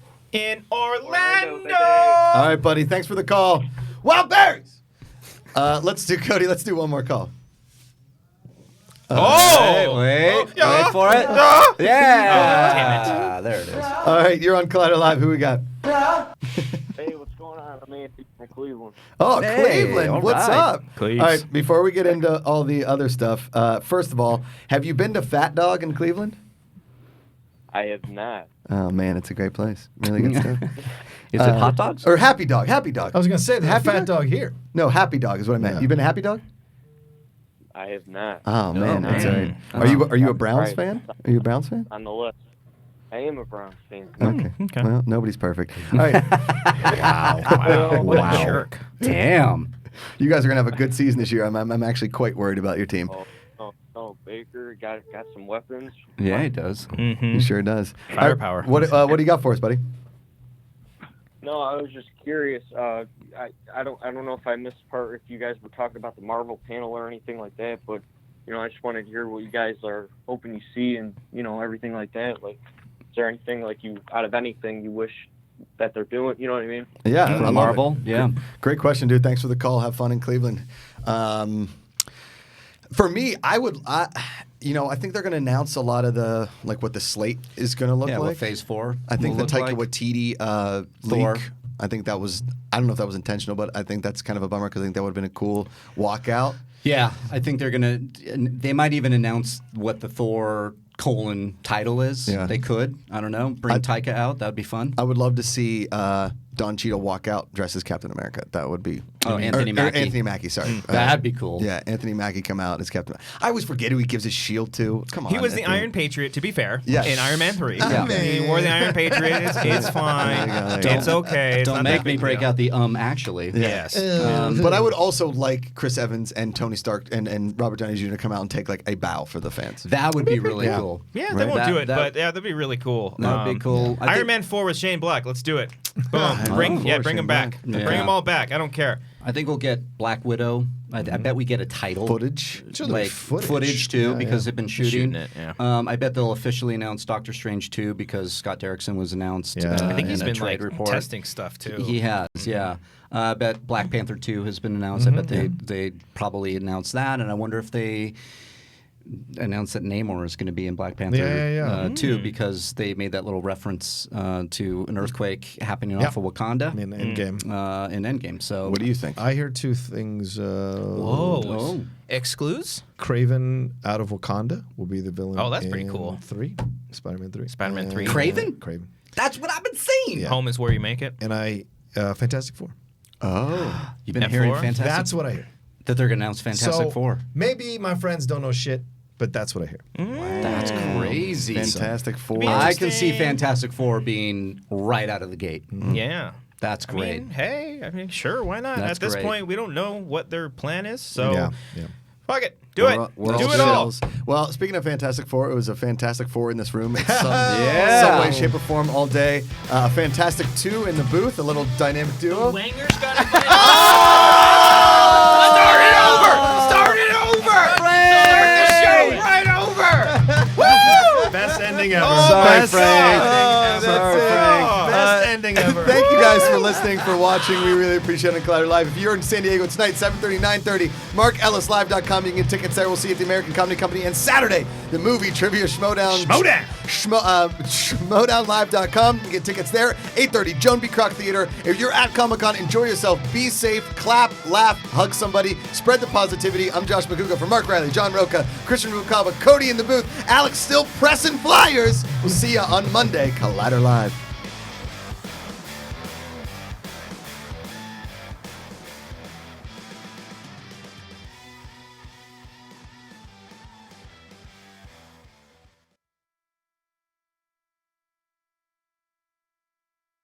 No, but I'm on a colonoscopy watch tomorrow. Pay attention. Talk about going into the nether regions of space. Hello.